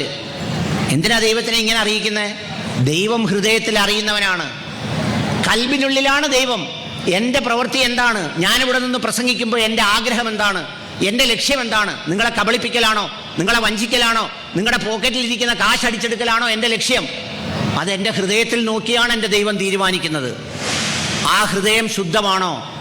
അതുകൊണ്ട് അറിയിക്കേണ്ടവനല്ല ദൈവം, സ്വയം അറിയുന്നവനാണെന്നുള്ള ബോധ്യം വേണം. നമ്മൾ ദൈവത്തെ കാണുന്നില്ലെങ്കിലും നമ്മളെ ദൈവം കാണുന്നുണ്ടെന്നുള്ള ബോധം വേണം. വഞ്ചിപ്പാട്ടയിലിടുന്ന കാശ് CCTV അണച്ചിട്ട് മോഷ്ടിച്ചാൽ ദൈവം ഒന്നും വിചാരിക്കത്തില്ല. പണ്ട് ഗൾഫിൽ പോകുമ്പോൾ അറബിയുടെ മേശയുടെ മുമ്പിൽ ഇരുന്നിട്ട് അറബിയോട് മലയാളത്തിൽ ചോദിക്കും, ഞാൻ 1000 റിയാൽ എടുക്കുവാന്നേ. അപ്പോൾ അറബിക്ക് മനസ്സിലാവത്തില്ലല്ലോ. അപ്പം ചോദിച്ചിട്ടല്ലേ എടുത്തത്, മോഷ്ടിച്ചല്ലല്ലോ. കല്യാണം ഉറപ്പിക്കുമ്പോൾ പറയും, ഇത്ര സ്വർണം, ഇത്ര പവൻ, ഇന്ന കാറ്. ഈ പറയുന്നതല്ലാതെ 10 പൈസ തരത്തില്ല. അപ്പോൾ ആദ്യം കേൾക്കുന്നവർ വിചാരിക്കും ഈ പറഞ്ഞതേ തരുവുള്ളൂ, കൂടുതൽ തരത്തില്ലെന്നാണ്. അങ്ങനല്ല, ഈ പറച്ചിൽ മാത്രമേ ഉള്ളൂ, ഒന്നും തരത്തില്ലെന്നാണ് അതിൻ്റെ അർത്ഥം. അപ്പം അങ്ങനെ ദൈവത്തെ പറ്റിക്കാൻ പറ്റില്ല. അപ്പം അതുകൊണ്ട് മൂന്നാമത്തെ കാര്യം, അറിയിക്കേണ്ടവനല്ല, അറിയുന്നവനാണ് ദൈവം. നാലാമത്തേത്, ഓരോ മതത്തിൻ്റെയും ശത്രുക്കൾ, ഓരോ മതത്തെയും മോഷ്ടിക്കുന്നവർ ആ മതക്കാർ തന്നെയാണ്. ഹിന്ദുവിൻ്റെ ശത്രു മുസ്ലിമല്ല, മുസ്ലിമിൻ്റെ ശത്രു ഹിന്ദുവല്ല, ഇവരുടെ രണ്ടുപേരെ ശത്രു ക്രിസ്ത്യാനിയല്ല. മുസ്ലിമിൻ്റെ ശത്രു കപട മുസ്ലിമാ, കള്ള മുസ്ലിമാ. ഹിന്ദുവിൻ്റെ ശത്രു കപട ഹിന്ദുവാ. യഥാർത്ഥ ഹിന്ദുത്വത്തിൻ്റെ ധാർമ്മികത, അതിൻ്റെ സഹിഷ്ണുത, അതിൻ്റെ വിശാലത ഉൾക്കൊള്ളാൻ കഴിയാത്തവരാ. ഇപ്പോൾ ബോംബ് സ്ഫോടനം നടന്നു ഡൽഹിയിൽ. എല്ലാവർക്കും ഉണ്ട് തൊപ്പിയും താടിയും, എല്ലാവർക്കും ഉണ്ട് കറുത്ത വസ്ത്രം. അത് കപടനാ, അത് കള്ളനാ. അവനാണ് യഥാർത്ഥത്തിൽ ഒരു മതത്തിൻ്റെ ശത്രു. അവനാണ് മോഷ്ടിക്കുന്നത്. കാട്ടിൽ മേക്കതിൽ അമ്പലത്തിൽ മോഷ്ടിക്കാൻ ഏതെങ്കിലും തകളുഞ്ഞിന് പറ്റുമോ? പറ്റത്തില്ല. അതിൻ്റെ വിശ്വാസികൾ എന്ന പേരിൽ കയറുന്നവർക്കേ പറ്റൂ. ശബരിമലയെ മോഷ്ടിച്ചതാരാ? ശബരിമലയെ മോഷ്ടിച്ചതാരാ? അതിൽപ്പെട്ടവരാ. വേറൊരു പള്ളിയിൽ മോഷ്ടിക്കുന്നതാരാ? ആ മതത്തിൽപ്പെട്ടവരാ. അതുകൊണ്ട് നമ്മളെപ്പോഴും ഓർത്തിരിക്കണം, ഒരു മതത്തെ തകർക്കാനും ഇല്ലാതാക്കാനും മോഷ്ടിക്കാനും ആ മതത്തിൽപ്പെട്ടവന് മാത്രമേ കഴിയൂ. അഞ്ചാമത്തെ പോയിന്റ്, ജീവിതം നരകമാക്കി സ്വർഗം കാത്തിരിക്കുന്നതിൽ ഒരർത്ഥവുമില്ല. ജീവിതം മുഴുവൻ നരകമാക്കിയിട്ട് അവിടെ സ്വർഗം കിട്ടുമെന്നും പറഞ്ഞ് കാത്തിരിക്കുന്നതിൽ യാതൊരു കാര്യമില്ല. ചില ആളുകളുണ്ട്, അപ്പനും അമ്മയ്ക്കും 1 ഏക്കർ വസ്തുവുണ്ട്, കൊന്നാൽ അത് മക്കൾക്ക് എഴുതി കൊടുക്കത്തില്ല, അവർ ജീവിക്കാൻ സമ്മതിക്കത്തില്ല. ഞാൻ മരിച്ചു കഴിഞ്ഞ് ഏത്തോട്ടെന്നാണ് പറയുന്നത്. മരിച്ചു കഴിഞ്ഞ് ഏക്കുന്നത് ഔദാര്യമാണോ? മരിച്ചു കഴിഞ്ഞ് പിന്നെ ഞങ്ങൾക്ക് എടുത്തുകൊണ്ട് പോകാനൊക്കുവോ? അങ്ങനെ എടുത്തുകൊണ്ട് പോകാനൊക്കുമായിരുന്നെങ്കിൽ ആരെങ്കിലും ഇവിടെ വെച്ചേച്ച് പോവുമോ? എടാ, അങ്ങോട്ട് നരകത്തിലാണോ സ്വർഗത്തിലാണോ രജിസ്റ്റർ ചെയ്യേണ്ടതെന്ന് മരിക്കുന്നതിന് കുറച്ച് നാൾ മുമ്പ് ദൈവം പറഞ്ഞാൽ അപ്പോഴേ നമ്മൾ പ്രമാണം പോയി കണ്ടുപിടിച്ച് രജിസ്റ്റർ ഓഫീസിൽ പോയി ഇത് നരകത്തിലേക്കോ സ്വർഗത്തിലേക്കോ എഴുതി വെക്കത്തില്ലയോ? എന്ന് പറഞ്ഞാൽ ഇവിടെ മുഴുവൻ നരകമുണ്ടാക്കിയിട്ട്, ഇവിടെ മുഴുവൻ കുഴപ്പങ്ങളും ഉണ്ടാക്കിയിട്ട് സ്വർഗത്തിൽ നല്ല ജീവിതം കിട്ടും എന്നും പറഞ്ഞ് കാത്തിരിക്കുന്നതിൽ ഒരു കാര്യവുമില്ല. അത് 5ാമത്തെ കാര്യം. ഈ കാര്യങ്ങളൊക്കെ മനസ്സിൽ ഓർത്തിരിക്കേണ്ട കാര്യങ്ങളാണ് ഞാൻ പറഞ്ഞത്. ഇതൊന്നും ഒരു ഗ്രന്ഥത്തിൽ കാണൂല ചിലപ്പം. 6ാമത്തെ കാര്യം എന്താണെന്നറിയാവോ? ദൈവവിശ്വാസിയെ മനുഷ്യന് വിശ്വസിക്കാൻ കൊള്ളാത്തവനായി. യഥാർത്ഥ ദൈവവിശ്വാസിയെ മനുഷ്യന് വലിയ വിശ്വാസം വരേണ്ടതാ. പക്ഷെ ഇപ്പോഴത്തെ കാലത്ത് എല്ലാ ആളുകളും നമ്മൾ പറയുക, ഒരു സ്ഥലവും വീടും വിൽക്കാനുണ്ട്, തൊട്ടടുത്ത് താമസിക്കുന്നത് ഒരു ദൈവവിശ്വാസിയാന്ന് പറഞ്ഞാൽ പറയും, എൻ്റെ പൊന്നച്ചോ അതിൻ്റെ അടുത്തെങ്ങും വേണ്ട, ദൂരെ എവിടെങ്കിലും മതിയെന്ന്. എല്ലാ ദിവസവും രാവിലെ ചുരണ്ടാൻ നടക്കുക, എല്ലാ ദിവസവും രാവിലെ തകിട് എഴുതിക്കൊണ്ടിടുക, എല്ലാ ദിവസവും രാവിലെ ആണി അടിച്ച് കയറ്റുക, എല്ലാ ദിവസവും രാവിലെ മുട്ട എടുത്ത് അപ്പുറത്ത് അയ്യത്തോട്ട് എറിയുക. ഇതൊക്കെയാണ് ദൈവവിശ്വാസികൾ എന്നുള്ള നിലയിൽ ഇന്ന് നമ്മൾ ചെയ്തുകൊണ്ടിരിക്കുന്നത്. അതുകൊണ്ട് ദൈവവിശ്വാസികളെ കാണാതിരിക്കുക. മുസ്ലിം ഇസ്ലാം മതത്തിലാണെങ്കിലോ വസ്തു കച്ചവടം നടത്താൻ വരുമ്പോൾ എല്ലാവരും പറയുന്നത് അസ്സലാമു അലൈക്കും, ഭയങ്കര കട്ടിയാ. അത് പറയുന്ന കേട്ടാൽ തോന്നുവോ സത്യമല്ലാതെ ഇവൻ വേറൊന്നും ചെയ്യത്തില്ലെന്ന്. എന്തിനാ? ആളുകളെ പറ്റിക്കാനാ. കരുനാപ്പള്ളി കണ്ടില്ലേ, ഒരു സ്വർണ്ണക്കടക്കാരൻ വന്ന് തൊപ്പിയും താടിയൊക്കെ വെച്ച് ഈ നാട്ടിലുള്ള മൊത്തം എൻ്റെ ആമാട കീറിക്കൊണ്ടങ്ങ് പോയി. 400 കോടി 500 കോടി എന്നൊക്കെയാണ് പറയുന്നത്. അപ്പം യഥാർത്ഥത്തിൽ നമ്മൾ മക്കളെ കെട്ടിച്ചു വിടുമ്പോൾ, ഞാൻ എൻ്റെ അടുത്ത് ചോദിച്ചാൽ പറയും, നമ്മുടെ പിള്ളേരെ കെട്ടിച്ചു വിടുമ്പം വലിയ ഭക്തിയുള്ള അമ്മായിയപ്പനും ഈ കുരിയാലയുള്ള വീട്ടിലൊന്നും കെട്ടിച്ചു വിടരുത്. വലിയ കുഴപ്പമോ. ഈ പെൺപിള്ളേർക്ക് ജീവിക്കാനൊക്കത്തില്ല. അല്ലെങ്കിൽ കൊള്ളാം നമ്മുടെ വീട്ടിൽ അതിനേക്കാൾ വലിയ കുരിയാല വേണം, ഇയാളെ കൂടെ പോയിക്കുന്ന സൈസ്. ഇല്ലെങ്കിൽ എന്താ അറിയാം, ഈ പെണ്ണ് അവിടെ ചെന്ന് ജോലിക്ക് നിൽക്കുമ്പോൾ അവിടെ ഇല്ല വേലക്കാരിയുടെ കൂട്ട് കണ്ടിട്ട് നീ എഞ്ഞു വന്നത് ഞങ്ങളുടെ വീട്ടിൽ പണ്ട് പോലെ കുരിയാല ഉണ്ടായിരുന്നു. കുരിയാലേ ഉള്ളു, കക്കൂസിലെ പൈപ്പിൽ കൂടെ വെള്ളം വരുത്തില്ല. ഉടുത്തേക്കുന്ന മുണ്ട് 50 കൊല്ലം മുമ്പ് വാങ്ങിച്ചതാ. എന്നിട്ട് വലിയ മേനി പറിച്ചില്ല. എൻ്റെ അച്ഛൻ്റെ അപ്പൂപ്പൻ്റെ മറ്റേൻ്റെ അപ്പൂപ്പനായിരുന്നു അവിടുത്തെ ഓച്ചറ അമ്പലത്തിലേക്കുള്ള സ്ഥലമെല്ലാം ഉണ്ടാക്കി കൊടുത്തത്. അതുകൊണ്ട് അതിൻ്റെ സോക്കേടും കൊണ്ടിരിക്കുക ഇപ്പോഴും. യഥാർത്ഥത്തിൽ അതാണോ ദൈവത്തിനറിയാം. അപ്പം അതുകൊണ്ട് ദൈവവിശ്വാസിയെ കണ്ടാൽ മനുഷ്യർ പേടിച്ചു പോകുന്ന കാലമാണ്. യഥാർത്ഥത്തിൽ ദൈവവിശ്വാസിയെ കണ്ടാൽ സ്നേഹത്തോടെ മനുഷ്യൻ അടുക്കേണ്ടതാണ്. ഇപ്പം അങ്ങനെയല്ല. അടുത്ത 7ാമത്തെ കാര്യം, ഈ ഭക്തി ധർമ്മം എന്നൊക്കെ പറയുന്നത് അവനവനിൽ വേണം വായിക്കാൻ. അവനവനിലാണത് വായിച്ചു തീരേണ്ടത്. അവിടെയാണ് ഞാൻ നേരത്തെ പറഞ്ഞ ശ്രീനാരായണ ഗുരുദേവനെ പോലെയുള്ള ആളുകളുടെ ഏറ്റവും പ്രധാനപ്പെട്ട നന്നാക്കൽ അവനവനെ നന്നാക്കലായിരുന്നു. അവനവൻ്റെ ആത്മാവിനെ നന്നാക്കലാണ്, അയലത്തുകാരനെ നന്നാക്കലല്ല, വേറൊരു മതക്കാരനെയും നന്നാക്കലല്ല. അപ്പം അതുകൊണ്ട് ഭക്തി വായിക്കുമ്പോൾ നമ്മൾ ഓരോരുത്തരും ഞാൻ എത്രത്തോളം നന്നായി. ഞാൻ 12 ദിവസം ഇവിടെ ഭജനയ്ക്കിരുന്നു. ഇവിടെ ഭജന ഇരിക്കുമ്പോൾ ഒരുപാട് പരിമിതികളുണ്ട്. നമ്മൾ സാധാരണ കല്യാണത്തിന് പോകുമല്ലോ, കല്യാണത്തിന് പോയിട്ട് കല്യാണം എങ്ങനെ ഉണ്ടായിരുന്നു എന്ന് ചോദിച്ചാൽ ആ പെണ്ണും ചെറുക്കനും സന്തോഷമായിട്ട് ജീവിക്കട്ടെ എന്ന് പറയുന്നവരാരും ഉണ്ടാവില്ല. കല്യാണം എങ്ങനെ ഉണ്ടായിരുന്നു എന്ന് ചോദിച്ചാൽ പറയും, ഓ മസാലയൊന്നും ഇല്ലായിരുന്നു, ചോറ് മാത്രമേ ഉള്ളായിരുന്നു, അല്ലെങ്കിൽ അരി നല്ലപോലെ വെന്തില്ല, അല്ലെങ്കിൽ പഴം ഇച്ചിരി പച്ചയായിപ്പോയി. പെണ്ണിനെ കണ്ടോ ഇല്ല, ചെറുക്കനെ കണ്ടോ ഇല്ല. അത് ഈ മുസ്ലിങ്ങളുടെ കല്യാണമാണെങ്കിൽ ആ കല്യാണം നടക്കുന്നിടത്തോട്ടേ പോകണ്ട, ചെന്ന് ഇടിക്കകത്തോട്ട് നിന്നു കൊടുത്താൽ മതി. നമ്മളെ ഇടിച്ചെടുത്ത് അകത്തുകൊണ്ട് എന്ന് ഇരുത്തി ആഹാരം കഴിപ്പിച്ച് തിരിച്ചിടിക്ക് പുറത്തുകൊണ്ട് വിടും. ആകെപ്പാട് നമ്മൾ സൂക്ഷിക്കേണ്ടത് ഇതുപോലെ മുണ്ടാന്നേ ബലമായിട്ട് പിടിച്ചോണം, ഇല്ലെങ്കിൽ ഇതില്ലാതായിരിക്കും അകത്ത് പോകുന്നത്. ഞാൻ ഈ കല്യാണം ആലോചിക്കാൻ വരുന്ന ആളുകളോടെല്ലാം ചോദിക്കും, എടാ നീ എന്തിനാടാ ഈ ശത്രുക്കളെല്ലാം കൂടെ വിളിച്ച് ചോറ് കൊടുക്കുന്നത്? ഈ കല്യാണത്തിന് വിളിക്കുന്നതിൽ ഒരു 10% പേരേ കാണത്തുള്ളൂ മിത്രങ്ങൾ. ബാക്കി മുഴുവൻ ആളുകളും വരുന്നത് ഈ കല്യാണം കലങ്ങണമെന്നുള്ള ആഗ്രഹത്തിലാണ്. നമ്മളൊക്കെ ഈ പാചകപ്പരയ്ക്ക് അകത്ത് നിൽക്കുമ്പോൾ കാണാൻ ചില ഒരു ആഗ്രഹവും ഇല്ലാത്ത ചിറ്റപ്പം വന്ന് എത്തി നോക്കുന്നു, ചോറുണ്ടോ എന്ന്. എന്തിനാ? തീർന്നെങ്കിൽ അപ്പുറത്ത് പോയി കലക്കാനാ തീർന്നെന്ന്. ഈ സൈസ് ആളുകളാണ്. ഭക്തി എന്ന് പറഞ്ഞാൽ മുടിഞ്ഞ ഭക്തി. എവിടെ നോക്കിയാലും അമ്പലം മുഴുവൻ കീർത്തനം, പള്ളി മുഴുവൻ നിസ്കാരം, പിന്നെ ക്രിസ്ത്യൻ പള്ളി മുഴുവൻ ബൈബിള് വായന. ഒരുത്തനെ കൊള്ളാവുന്നവനെ, സ്നേഹമുള്ള, വിശ്വസിച്ചൊരു കാര്യം പറയാൻ പറ്റുന്നവനെ കിട്ടാനില്ല. ഉണ്ടോ? നിങ്ങൾ പറ, ഞാൻ പറയുന്ന തെറ്റാണ്. ആരെടുത്തെങ്കിലും വിശ്വസിച്ച്, ഇപ്പോൾ പിന്നെ ആരെങ്കിലും ഒരാൾ വിശ്വസിച്ച് പറയുക, ഞാൻ എൻ്റെ സുഹൃത്ത്, ഞാൻ പിന്നെ ദിനേശിനോട് പറയുക, അല്ലെ സജിത്തിനോട് പറയുക, എൻ്റെ മോളെ കെട്ടിക്കണം ദിനേശേ, എനിക്ക് പടിഞ്ഞാറിച്ചിരി സ്ഥലം വിൽക്കണം. ഭയങ്കര സങ്കടപ്പെട്ടാ പറയുന്നത്. അപ്പം തന്നെ ദിനേശ് എന്തോ എന്നറിയാവോ? പെട്ടെന്ന് പുറത്തോട്ടിറങ്ങിയ ദിനേശ് അങ്ങ് ബ്രോക്കറാവും. എന്നിട്ട് എൻ്റെ അടുത്ത് ചോദിക്കും, സാറേ എത്ര രൂപയ്ക്ക് കൊടുക്കും? അപ്പം ഞാൻ പറയും, നമുക്കൊരു 4 ചോദിക്കാം, 2 കൊടുക്കാം. അപ്പോൾ വിനോദ് ഒരു ബ്രോക്കറെ കണ്ടിട്ട് പറയും, 2 കിട്ടും, 50 എനിക്ക് തന്നേക്കണം. ആരെടുത്തെങ്കിലും ഇപ്പോൾ വിശ്വസിച്ച് പറയാൻ ഒക്കുമോ? ഭക്തിക്ക് വല്ല കുറവുണ്ടോ?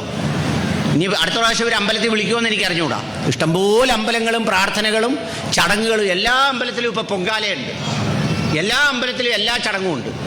പക്ഷേ മനുഷ്യർക്കുണ്ടാകേണ്ട ഒരു ശുദ്ധിയുണ്ടല്ലോ, മനുഷ്യർക്കുണ്ടാകേണ്ട ഒരു വിശ്വാസം ഉണ്ടല്ലോ, അതൊട്ടുമില്ല.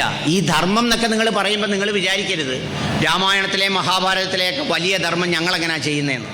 ഞാനൊരു ഉദാഹരണം പറയാം. എൻ്റെ മനസ്സിൽ തോന്നിയ ഒരു കൊച്ചു നന്മ പറയുക. എൻ്റെ വീട്ടിലൊരു കാർ പോർച്ചുണ്ട്. ആ കാർ പോർച്ചിൽ ഈ തുണി ഇസ്തിരി ഇടുന്ന ഒരു ഭാര്യയും ഭർത്താവും വരും, തമിഴ്നാട്ടുകാരാണ്. അവർ കൊണ്ടുവന്ന് ആ വണ്ടി അവിടെ ഇടും. എൻ്റെ വണ്ടിക്ക് 10-16 ലക്ഷം രൂപ വിലയുണ്ട്. അവർ കൊണ്ടുവന്ന് മുമ്പിലിടുമ്പോൾ എൻ്റെ വണ്ടിയുടെ പകുതി പുറത്ത് കിടക്കുക. എൻ്റെ വണ്ടിക്കകത്ത് മഴ പെയ്യും, വെയിലും ഉള്ളൂ. പക്ഷെ ഞാൻ ആലോചിച്ചപ്പം അയാളുടെ ഉപജീവനമാർഗമാണ് ഈ വണ്ടി. ഇത് 10-15 രൂപയെ വിലയുള്ളൂ. പക്ഷേ ഇത് മഴ നനഞ്ഞാൽ നശിച്ചു പോകും. എൻ്റെ കാറ് മഴ നനഞ്ഞാൽ കുഴപ്പമൊന്നും ഉണ്ടാവില്ല. അപ്പോൾ 2 ദിവസം വേണമെങ്കിലും അയാളുടെ വണ്ടി അവിടെ കിടന്നോട്ടെന്ന് വെക്കും. നമ്മളാണെ എന്തു ചെയ്യും? അവനെ വിളിപ്പിക്കും, അവനെ ചാടിക്കും. നിൻ്റെ തന്തയുടെ വകയാണോടാ ഇത് ഇവിടെ കൊണ്ടിടാൻ എന്ന് ചോദിക്കും. ഈ റോഡിലെല്ലാം വെള്ളം കിടക്കുന്നത് എന്താ? പഞ്ചായത്ത് മെമ്പർമാരും എല്ലാം അവിടെ കൊണ്ടുവന്ന് അടിച്ചതാണോ? അല്ല. ഈ റോഡിലൊക്കെ പണ്ടും വെള്ളം ഉണ്ടായിരുന്നു, മഴയുണ്ടായിരുന്നു, വെള്ളപ്പൊക്കം ഉണ്ടായിരുന്നു. അന്ന് നമ്മുടെ കയ്യിലൊന്നും കാശില്ലായിരുന്നു. അന്ന് നമ്മളൊന്നും മതിൽ കെട്ടിയില്ല. ഇപ്പം നമ്മൾ മതിൽ കെട്ടി, നമ്മുടെ അയ്യത്തോട്ട് വെള്ളം കയറരുത്. എല്ലാവരും മതിൽ കെട്ടിക്കഴിഞ്ഞപ്പോൾ എന്തോ ആയി? വെള്ളം അനാഥമായി റോഡിൽ കിടക്കുക. നമ്മൾ പഞ്ചായത്ത് മെമ്പറെ വിളിച്ചേച്ച് പറയുന്നത് നീ ഇത് കുടിച്ച് പറ്റിക്കണമെന്നാണ്. ഒരു മരണം ഉണ്ടായി നമ്മുടെ നാട്ടിൽ, അടുത്തൊരു വീട്ടിൽ. ആ മരണം ഉണ്ടായാൽ എത്ര വീടുകളാണ് ആ ഗേറ്റ് ഒന്ന് തുറന്നിടുന്നത്? ആ മരിച്ച വീട്ടിൽ വരുന്നവരുടെ കാറൊന്ന് വീട്ടിൻ്റെ മുമ്പിൽ ഇടാൻ വേണ്ടി ഇടൂല. കരുനാഗപ്പള്ളൊരു ഡോക്ടറുണ്ട്, ഇനി നിങ്ങൾ പോകുമ്പോൾ നോക്കിയാൽ മതി, ഞാൻ പേര് പറയുന്നില്ല, അമ്പലത്തിൽ നിന്ന് 500 രൂപ 600 രൂപ കൊടുത്താണ് രോഗി കാണാൻ ചെല്ലുന്നത്. വീടിൻ്റെ ഗേറ്റ് തുറക്കത്തില്ല, ചെറിയൊരു റോഡാണ്. ഈ വരുന്ന വണ്ടിക്കാർ മുഴുവൻ റോഡിൽ കിടന്ന് ഇടിയ. അവരുടെ വീടിനകത്ത് തുറന്നിട്ടാൽ ഒരു 50 വണ്ടി കിടക്കാനുള്ള സ്ഥലമുണ്ട്. അവരെന്താ തുറന്നിടാത്തത്? അവിടെ കുറച്ച് പൊടിയൊക്കെ പറ്റും, അത് വെള്ളം ഒഴിച്ച് കഴുകണം, അതിന് ചിലപ്പോൾ 1000 രൂപ കൊടുക്കണം. ആ 1000 രൂപ അവർക്ക് നഷ്ടപ്പെടുത്താൻ വയ്യാത്തതുകൊണ്ട് റോഡിൽ കിടക്കട്ടെ എന്നാണ് പറയുന്നത്. അവരെയും ചിലപ്പോൾ ഈ സീസണിൽ പോയാൽ എവിടെയെങ്കിലും അമ്പലത്തിൽ നിന്ന് പ്രാർത്ഥിക്കുന്ന കാണാം. ഇങ്ങനെയൊക്കെയുള്ളവർ പ്രാർത്ഥിക്കാൻ വരുമ്പോൾ ദൈവം ഇറങ്ങി പടിഞ്ഞാട്ടങ്ങ് പോകും. അതാണ് സംഭവിക്കുക. അപ്പോൾ അതുകൊണ്ട് ഈ പറഞ്ഞ ഭക്തിയെ അവനവനിൽ വായിക്കണം. പിന്നെ ഭക്തി മാനവികവും ഈശ്വരീയവുമായിരിക്കണം. ഭക്തി എന്ന് പറഞ്ഞാൽ വെറുപ്പല്ല. ഭക്തി മനുഷ്യനോട് സ്നേഹം കാണിക്കലാണ്, മനുഷ്യനോട് ഇഷ്ടം കാണിക്കലാണ്. യഥാർത്ഥ നല്ല ഭക്തനാരാ? മനുഷ്യനെ സ്നേഹിക്കുന്നവരാണ്, സഹോദരങ്ങളെ സ്നേഹിക്കുന്നവരാണ്, കൂടപ്പിറപ്പുകളെ സ്നേഹിക്കുന്നവരാണ്. അതൊരു പ്രധാന കാര്യമാണ്. 9ാമത്തത്, സത്യവും നീതിയും ധർമ്മവും ഇല്ലാത്ത ഭക്തി എന്ന് പറഞ്ഞാൽ ഓട്ട വീണ പാത്രത്തെ പോലെ. നമ്മളെല്ലാം ഒരു പാത്രവും കൊണ്ട് നടക്കുക, പക്ഷേ ആ പാത്രത്തിന് ഓട്ടയുണ്ട്. നമ്മുടെ ഭക്തി യഥാർത്ഥത്തിൽ അതിൽ തങ്ങി നിൽക്കുന്നില്ല. ആ ഭക്തി ഒഴുകിപ്പോയിക്കൊണ്ടേയിരിക്കുക, ആ ഭക്തി നമ്മളിൽ നിൽക്കുന്നില്ല.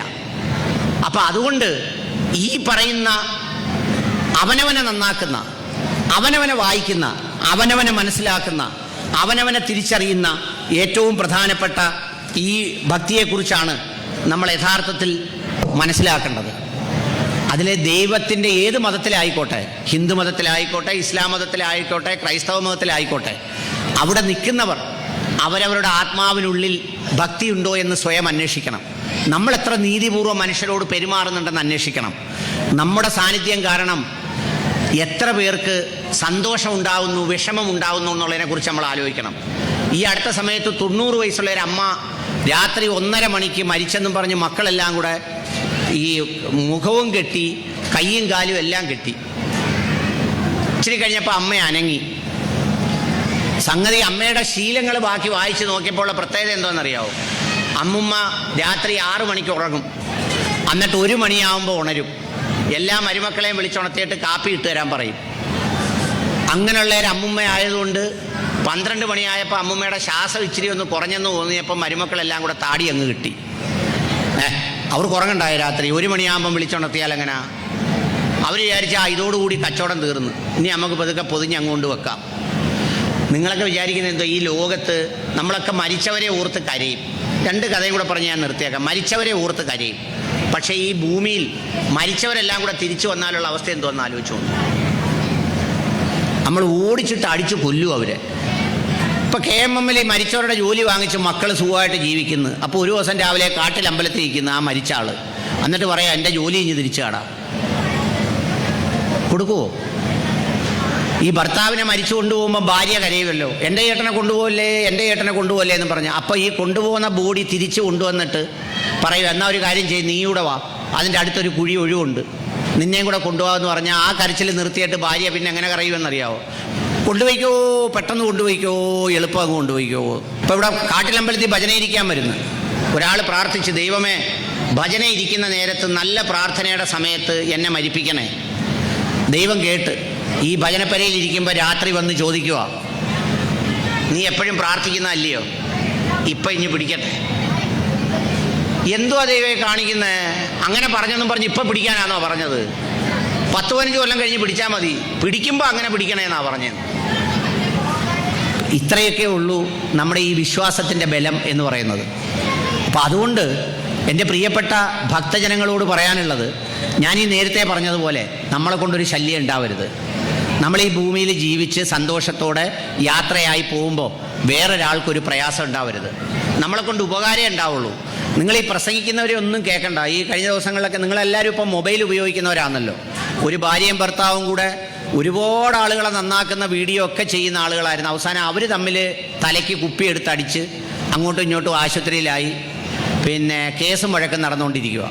ഈ പല ആളുകളുടെ ഒരു അവസ്ഥ ഇതാ. ഈ കൂടെ നിൽക്കുന്നവർ പറയുന്നത് കേട്ടും നമ്മൾ ആരുടെയെങ്കിലും പ്രകടനം കണ്ടും ഈ മൊബൈൽ ഫോണിൽ കാണുന്നതൊന്നും കണ്ട് നിങ്ങൾ ഭയപ്പെടാതെ അവനവൻ ഏകാഗ്രമായി അവനവൻ്റെ മനസ്സിനോട് ധ്യാനിച്ച് അവൻ്റെ മനസ്സിനോട് ശരിയായ ആത്മവിചാരം നടത്തി സ്വയം മാറിത്തീരുക എന്നതാണ് ഏറ്റവും പ്രധാനപ്പെട്ട കാര്യം.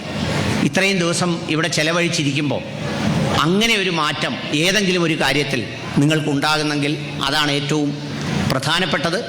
നിങ്ങൾക്കെല്ലാവർക്കും ഏറ്റവും ഹൃദ്യമായ വൃശ്ചികത്തിൻ്റെ ഈ പറയുന്ന മനോഹരമായ ദിവസത്തിൻ്റെ ഒരു പ്രാർത്ഥനയും സന്തോഷവും ഒക്കെ നിങ്ങളുമായി പങ്കുവെക്കാൻ കൂടിയാണ് ഞാൻ വന്നത്. ഇതെൻ്റെ നാട് കൂടിയാണ്, എൻ്റെ പ്രദേശം കൂടിയാണ്.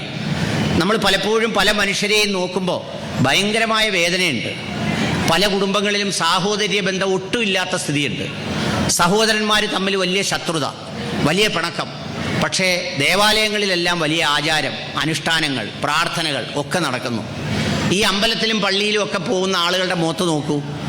അവരെ മുഖത്ത് നോക്കിയാലും അവരുടെ മുഖം ഈ കാപ്പി നെയ്യപ്പം പോലെ ഇരിക്കുക. യഥാർത്ഥത്തിൽ നിഷ്കളങ്കമായ ഒരു ചിരിയൊക്കെ വരേണ്ടത് അമ്പലത്തിലും പള്ളിയിലും ഒക്കെ വരുമ്പോൾ. ഇത് അപ്പോഴും വലിയ കടുപ്പത്തിലാണ്. എന്താണെന്നറിയാവോ? മനസ്സ് നിറയെ മത്സരം, പക, വിദ്വേഷം, അത്തരം കാര്യങ്ങൾ വെച്ചുകൊണ്ട് നമ്മൾ ഭക്തിയെ സമീപിച്ചാൽ, നമ്മൾ ക്ഷേത്രത്തെ സമീപിച്ചാൽ, അതുപോലെ തന്നെ ഈ വിദ്വേഷം, വെറുപ്പ്, ഇതിനൊന്നും ഒരു പ്രസക്തിയില്ല. ശ്രീനാരായണ ഗുരുദേവൻ ഒരിക്കൽ ഈ സി കേശവൻ എന്ന് പറയുന്ന അദ്ദേഹത്തിൻ്റെ ശിഷ്യനോട് ചോദിച്ചു. അദ്ദേഹത്തിനോട് പറഞ്ഞു, ഒരു ആത്മവിചാരം പോലെ പറഞ്ഞതാണ്. അതായത് ബുദ്ധൻ്റെ കാലത്ത് ഹിംസ വളരെ കൂടുതലായിരുന്നു. അതുകൊണ്ടാണ് ബുദ്ധൻ അഹിംസ, കെ സി കുഞ്ഞിരാമനോടാണ്, സി കേശവനോടല്ല, കെ സി കുഞ്ഞിരാമനോട്. അതുകൊണ്ടാണ് ബുദ്ധൻ ഈ അഹിംസ പ്രചരിപ്പിച്ചത്. യേശുദേവൻ്റെ കാലത്ത് സ്നേഹം വളരെ വിരളമായിരുന്നു. അതുകൊണ്ട് യേശുദേവൻ സ്നേഹത്തെക്കുറിച്ച് സംസാരിച്ചു. നിന്നെ നിൻ്റെ അയൽക്കാരെ പോലെ സ്നേഹിക്കുക, അവരോട് നന്മ ചെയ്യുക എന്നൊക്കെ പറഞ്ഞു. പ്രവാചകനായ മുഹമ്മദ് നബിയുടെ കാലത്ത് സാഹോദര്യം വളരെ കുറവായിരുന്നു. അതുകൊണ്ട് പ്രവാചകൻ സഹോദരന്മാരെക്കുറിച്ച് കൂടുതൽ, സാഹോദര്യത്തെക്കുറിച്ച് കൂടുതൽ സംസാരിച്ചു. ഞാൻ എൻ്റെ പ്രിയപ്പെട്ട ഹിന്ദു സമൂഹത്തിലെ ആളുകളോട്, എൻ്റെ പ്രിയപ്പെട്ട അമ്മമാരോട്, സഹോദരന്മാരോട് ഏറ്റവും വേദനയോടെ പറയുന്നൊരു കാര്യമാണ്, യഥാർത്ഥത്തിൽ ഈ പറയുന്ന സമുദായം അല്ലെങ്കിൽ ഈ പറയുന്ന ഒരു സമൂഹം ഒരു ആത്മവിചാരം നടത്തി ഒരുപാട് കാര്യങ്ങളിൽ തിരുത്തൽ വരുത്തണം. വളരെയേറെ പേർ മദ്യപിക്കുന്നവരുണ്ട്. ആചാരങ്ങളുടെയും അനുഷ്ഠാനങ്ങളുടെയും ഭാഗമായി വളരെ കൂടുതൽ മദ്യം കഴിച്ച് വരുമാനമില്ലാതെ, തൊഴിലില്ലാതെ രോഗിയായി പോകുന്ന ഒരുപാട് പേരുണ്ട്. അനാഥ മന്ദിരങ്ങളിൽ, അഗതി മന്ദിരങ്ങളിൽ ഒരുപാട് അമ്മമാർ അത് ബാക്കി ഏത് സമുദായത്തെക്കാളും കൂടുതൽ ഹൈന്ദവ സമൂഹത്തിൽ നിന്നുള്ളവരാണ്. ഞാൻ ഈ ചവറ പഞ്ചായത്തിലുള്ള ഒരു അമ്മയെ കാണാനിടയായി. ബന്ധുക്കൾ തിരക്കുമ്പോൾ ഒരുപാട് ബന്ധുക്കളുണ്ട്, ഒരുപാട് ആളുകളുണ്ട്. മരിക്കുമ്പോൾ സഞ്ചയനം നടത്താൻ ആളുകളുണ്ട്, വലിയ വലിപ്പം പറയാൻ ആളുകളുണ്ട്. നമ്മളെന്തെങ്കിലും മാർഗമുള്ളവരാണെങ്കിൽ വലിയ വലിപ്പമൊക്കെ പറഞ്ഞ് നമ്മൾ ഇന്ന കുടുംബത്തിലെ ഇന്നാരെന്നൊക്കെ പറയും. പക്ഷേ ഈ അമ്മമാരെ ഉപേക്ഷിക്കാൻ പാടില്ല, അമ്മമാരെ അങ്ങനെ അനാഥരാക്കാൻ പാടില്ല. കാണുമ്പോൾ ഭയങ്കര സങ്കടം വരാറുണ്ട്. എൻ്റെ ഉമ്മ മരണപ്പെട്ടിട്ട് 1 വർഷം ആകുന്നതേ ഉള്ളൂ. ഓരോ നിമിഷവും ഞാൻ എൻ്റെ ഉമ്മയെ ഓർക്കാറുണ്ട്. ഓരോ നിമിഷത്തിലും തനിച്ചിരുന്ന് ആരും കാണാതെ കരയാറുണ്ട്. അപ്പം ഞാൻ ഓർക്കും, എന്തേ ഈ അമ്മമാരെ ഇങ്ങനെ കൊണ്ടുവന്ന് ഉപേക്ഷിക്കാൻ മക്കൾക്ക് തോന്നുന്നു? അവരെ വളർത്തി വലുതാക്കിയ, അവർക്ക് വേണ്ടി കഷ്ടപ്പെട്ട, അവർക്ക് വേണ്ടി ഒരുപാട് ഉറക്കമൊഴിഞ്ഞ, ഒരുപാട് പ്രയാസപ്പെട്ട നമ്മളൊക്കെ ഒരു അമ്മയുടെ വേദന അല്ലെങ്കിൽ അച്ഛൻ്റെ വേദനയൊക്കെ തിരിച്ചറിയുമ്പോഴേക്ക് അവരൊക്കെ നമ്മളിൽ നിന്ന് യാത്രയായിട്ടുണ്ടാവും. അതുകൊണ്ട് ഈ ഭജനയിരിക്കുന്ന പ്രിയപ്പെട്ടവരോട് എനിക്ക് പറയാനുള്ളത്, നിങ്ങൾ ബന്ധങ്ങളും സ്നേഹങ്ങളും നന്നാക്കുക, മനുഷ്യരെ സ്നേഹിക്കുക. അത് ഏത് ജാതിയും ഏത് മതത്തിലും പെട്ടവരാവട്ടെ. ഇന്ന് ഓച്ചിറയിലൊരു സ്ത്രീ മരിച്ചു. അവരുടെ പേര് ഷാജിദ എന്നോ മറ്റോ ആണ്. ആ സ്ത്രീ തൻ്റെ സുഹൃത്തായ വത്സലെന്നോ മറ്റോ പറയുന്ന ഒരു സുഹൃത്തിന് മരുന്നും കൊണ്ട് ആലപ്പുഴ മെഡിക്കൽ കോളേജിൽ പോയതാണ്. അത് കൊടുത്തിട്ട് മടങ്ങി വരുന്ന വഴിക്ക് കുഴഞ്ഞു വീണ് മരിച്ചു. നമ്മൾക്കിടയിലേക്ക് ജാതിയും മതവും വിദ്വേഷവും വെറുപ്പും പണവും, നമ്മുടെ ശ്രീനാരായണ ഗുരുദേവൻ പറയുന്നല്ലോ, ജാതിഭേദം മതദ്വേഷം ഏതുമില്ലാതെ സർവരും സോദരത്വേന വാഴുന്ന മാതൃകാസ്ഥാനമാണ് എന്ന് പറഞ്ഞ പ്രയോഗത്തിൻ്റെ അർത്ഥം ഏതുമില്ലാതെ സർവരും, ഏതുമില്ലാതെ എന്നുള്ളിടത്ത് ജാതിയും മതവും മാത്രമല്ല, പണത്തിൻ്റെ പേരിൽ നമ്മൾ മനുഷ്യനെ വിലയിരുത്താൻ പാടില്ല. പണത്തിൻ്റെ പേരിൽ നമ്മൾ മനുഷ്യരെ തിരസ്കരിക്കാൻ പാടില്ല. അതാണ് ഏതുമില്ലാതെ സർവരും, എല്ലാ മനുഷ്യരും സോദരത്തേന, സഹോദരന്മാരെ പോലെ അനുകമ്പയോടെ സ്നേഹത്തോടെ. നമ്മളൊക്കെ പറയുന്നു നമ്മൾ ശ്രീനാരായണ ഗുരുദേവൻ്റെ ശിഷ്യനാണ്. ഞാൻ ഗുരുദേവനെക്കുറിച്ച് വായിച്ച് സത്യത്തിൽ അത്ഭുതപ്പെട്ടു പോയി. ഗുരുദേവന് ക്രിസ്ത്യാനിയായ ശിഷ്യനുണ്ട്, മുസ്ലിമായ ഖാദർ സ്വാമിയുണ്ട്, ജോൺ തീർത്ഥർ എന്ന് പറയുന്ന ക്രൈസ്തവനായ ശിഷ്യനുണ്ട്, സിഖുകാരനായ ശിഷ്യനുണ്ട് ഗുരുദേവന് നിരീശ്വരവാദിയായ ശിഷ്യനുണ്ട്. ഖാദർ സ്വാമി എന്ന് പറയുന്ന ശിഷ്യൻ, അദ്ദേഹം മുസ്ലിമാണ്. അദ്ദേഹം ശ്രീലങ്കയിൽ വെച്ച് ശ്രീനാരായണ ഗുരുദേവനെ കണ്ടിട്ട് ഗുരുദേവനോട് ചോദിച്ചു, മുസ്ലിമായി എനിക്ക് അങ്ങയുടെ ശിഷ്യനാകാൻ ഒക്കുമോ? അപ്പോൾ ഗുരുദേവൻ പറഞ്ഞ മറുപടി, നീ ഏത് മതമായാലും എന്താ, നിന്റെ മതത്തിൽ നീ തുടരൂ. ഞാൻ ഈ പറഞ്ഞതുപോലെ നിന്റെ ആത്മാവിനെ സമാധാനപ്പെടുത്തുന്നത് ഏത് പ്രത്യയശാസ്ത്രമാണ്, ഏത് വിശ്വാസമാണ്, ആ വിശ്വാസത്തിൽ നീ തുടരൂ. എന്നിട്ട് നീ നന്മയുടെ വഴിയിലൂടെ സഞ്ചരിക്കും. അങ്ങനെ യഥാർത്ഥത്തിൽ നാനാജാതി മതത്തിൽപ്പെട്ട, നായർ വിഭാഗത്തിൽപ്പെട്ട, ഈഴവ വിഭാഗത്തിൽപ്പെട്ട, നിരീശ്വരവാദിയായ, ക്രൈസ്തവനായ, മുസ്ലിമായ ശിഷ്യന്മാരൊക്കെയും ശ്രീനാരായണ ഗുരുദേവൻ ഉണ്ടായിരുന്നു. അവിടെയാണ് ഗുരുദേവൻ്റെ ഏതുമില്ലാതെ സർവരും, വ്യത്യാസമില്ലാതെ എല്ലാ മനുഷ്യരും ഒന്നായിത്തീരുന്ന ഒരു മനുഷ്യകുലത്തെക്കുറിച്ച് ചിന്തിച്ചത്. അങ്ങനെ ഒന്നായി നമ്മളെല്ലാവരും ഇല്ലാതാകുന്ന യാത്രയായിക്കൊണ്ടിരിക്കുന്ന ഒരു കാലത്തെയാണ് നമ്മൾ തിരിച്ചറിയേണ്ടത്. ഈ പടിഞ്ഞാറുള്ള പൊന്മനയിലെ ഈ കടൽ എത്രയോ മനുഷ്യരുടെ ചിതാഭസ്മം ഏറ്റുവാങ്ങിയിട്ടുണ്ട്. അതിൽ കറുത്തവനും വെളുത്തവനുമുണ്ട്, കുടിലിൽ കിടന്നവനും കൊട്ടാരത്തിൽ കിടന്നവനുമുണ്ട്, സമ്പന്നനും ദരിദ്രനുമുണ്ട്. പക്ഷേ അവനെല്ലാം ഒറ്റ മേൽവിലാസത്തിലാണ് അറിയപ്പെടുന്നത്, പരേതൻ, മരണപ്പെട്ടു പോയവൻ. യഥാർത്ഥത്തിൽ നമ്മൾ ജീവിക്കുന്ന മനുഷ്യരുടെ ലോകത്തിലല്ല, മനുഷ്യരുടെ മേലെയാണ്. ഈ ലോകത്ത് ജീവിച്ചിരിക്കുന്നവർ വളരെ ന്യൂനപക്ഷമാണ്, മരിച്ചവരാണ് മഹാഭൂരിപക്ഷം. ആ മരിച്ചവരുടെ ഗണത്തിലേക്ക് നാളെ ചെന്ന് ചേർക്കപ്പെടുന്നവരാണ് നമ്മൾ. ഞാൻ ഈ സംസാരിക്കുന്ന നിമിഷവും, ഞാൻ ഇവിടെ നിൽക്കുന്ന ഈ സമയവും എല്ലാം നാളെ ഓർമ്മകളാണ്. കുറേ കാലം കഴിയുമ്പോൾ നമ്മളാരും ഈ ഭൂമിയിൽ ജീവിച്ചിരുന്നു എന്ന് പോലും അറിയപ്പെടില്ല, അടയാളപ്പെടുത്തൂല. നിങ്ങളിൽ എത്ര പേർക്ക് അച്ഛനെ അറിയാം? ചിലപ്പോൾ അച്ഛൻ്റെ അച്ഛനെ അറിയാം, ചിലപ്പോൾ ഒരച്ഛനെയും കൂടി വാശിയുണ്ടെങ്കിൽ അറിഞ്ഞെന്ന് വന്നേക്കാം. അതിനു മുമ്പും നമുക്കൊരച്ഛനുണ്ടായിരുന്നു, അതിനു മുമ്പും നമുക്കൊരമ്മയുണ്ടായിരുന്നു. നമ്മുടെ മുന്നിലുള്ളത് 50, 60, 70 വയസ്സ് വരുന്ന പ്രായത്തിനിടയ്ക്കുള്ള ജീവിതമാണ്. ഈ ജീവിതത്തിൽ നന്മ ചെയ്യുക, സ്നേഹം പ്രകടിപ്പിക്കുക, സ്നേഹം പറയുക. നമ്മൾ തമ്മിൽ കാണുമ്പോൾ, ഈ അറേബ്യൻ നാടുകളിലൊക്കെ പോകുമ്പോൾ നമ്മൾ കാണാറുണ്ട്, സഹോദരങ്ങൾ തമ്മിൽ കാണുമ്പോൾ പരസ്പരം ആലിംഗനം ചെയ്യും, കെട്ടിപ്പിടിക്കും, ചേർത്ത് പിടിക്കും. നമ്മളെപ്പോഴാണ് കെട്ടിപ്പിടിക്കുന്നത്? മരിച്ചു കിടക്കുന്നവനെയാണ് കെട്ടിപ്പിടിക്കുന്നത്. കൊണ്ടുപോകല്ലേ എന്നും പറഞ്ഞ് നമ്മൾ കെട്ടിപ്പിടിക്കുന്നത്. അമ്മയെ ഓർത്തെപ്പോഴാണ് കരയുന്നത്?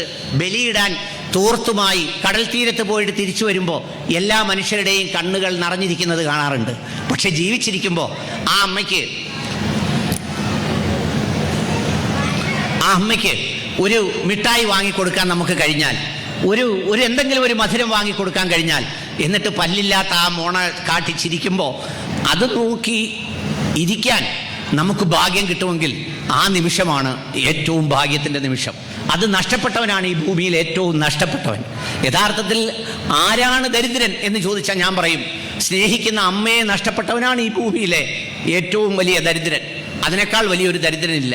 ആ നഷ്ടം ഒരിക്കലും മാറുകയുമില്ല.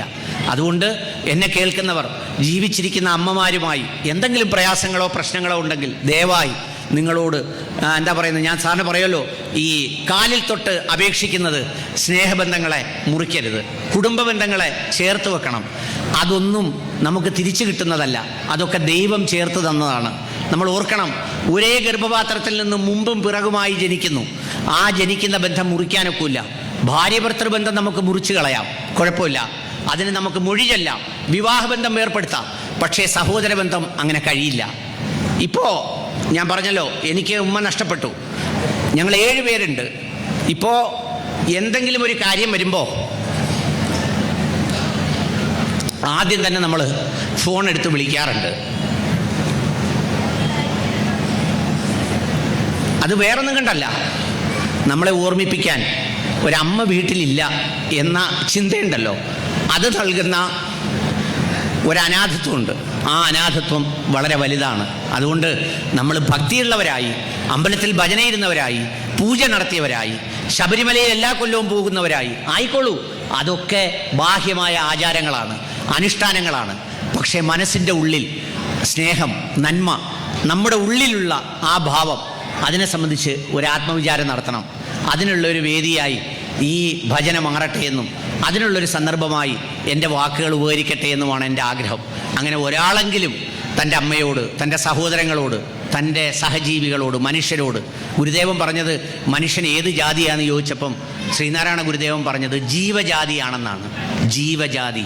ലോകത്തൊരാളും അങ്ങനെ ഒരു പ്രയോഗം നടത്തിയിട്ടില്ല. ഞാൻ അത്ഭുതപ്പെട്ടു പോയി. ജീവജാതി, അതായത് ഒരു മനുഷ്യൻ്റെ ഉള്ളിൽ ജ്വലിക്കുന്ന ജീവനുണ്ടല്ലോ, കിഡ്നി, ലിവർ, അതുപോലെ തന്നെ അവൻ്റെ ജൈവികമായ എല്ലാ പ്രവർത്തനങ്ങളും അതെല്ലാ മനുഷ്യരിലും സമാനമാണ്.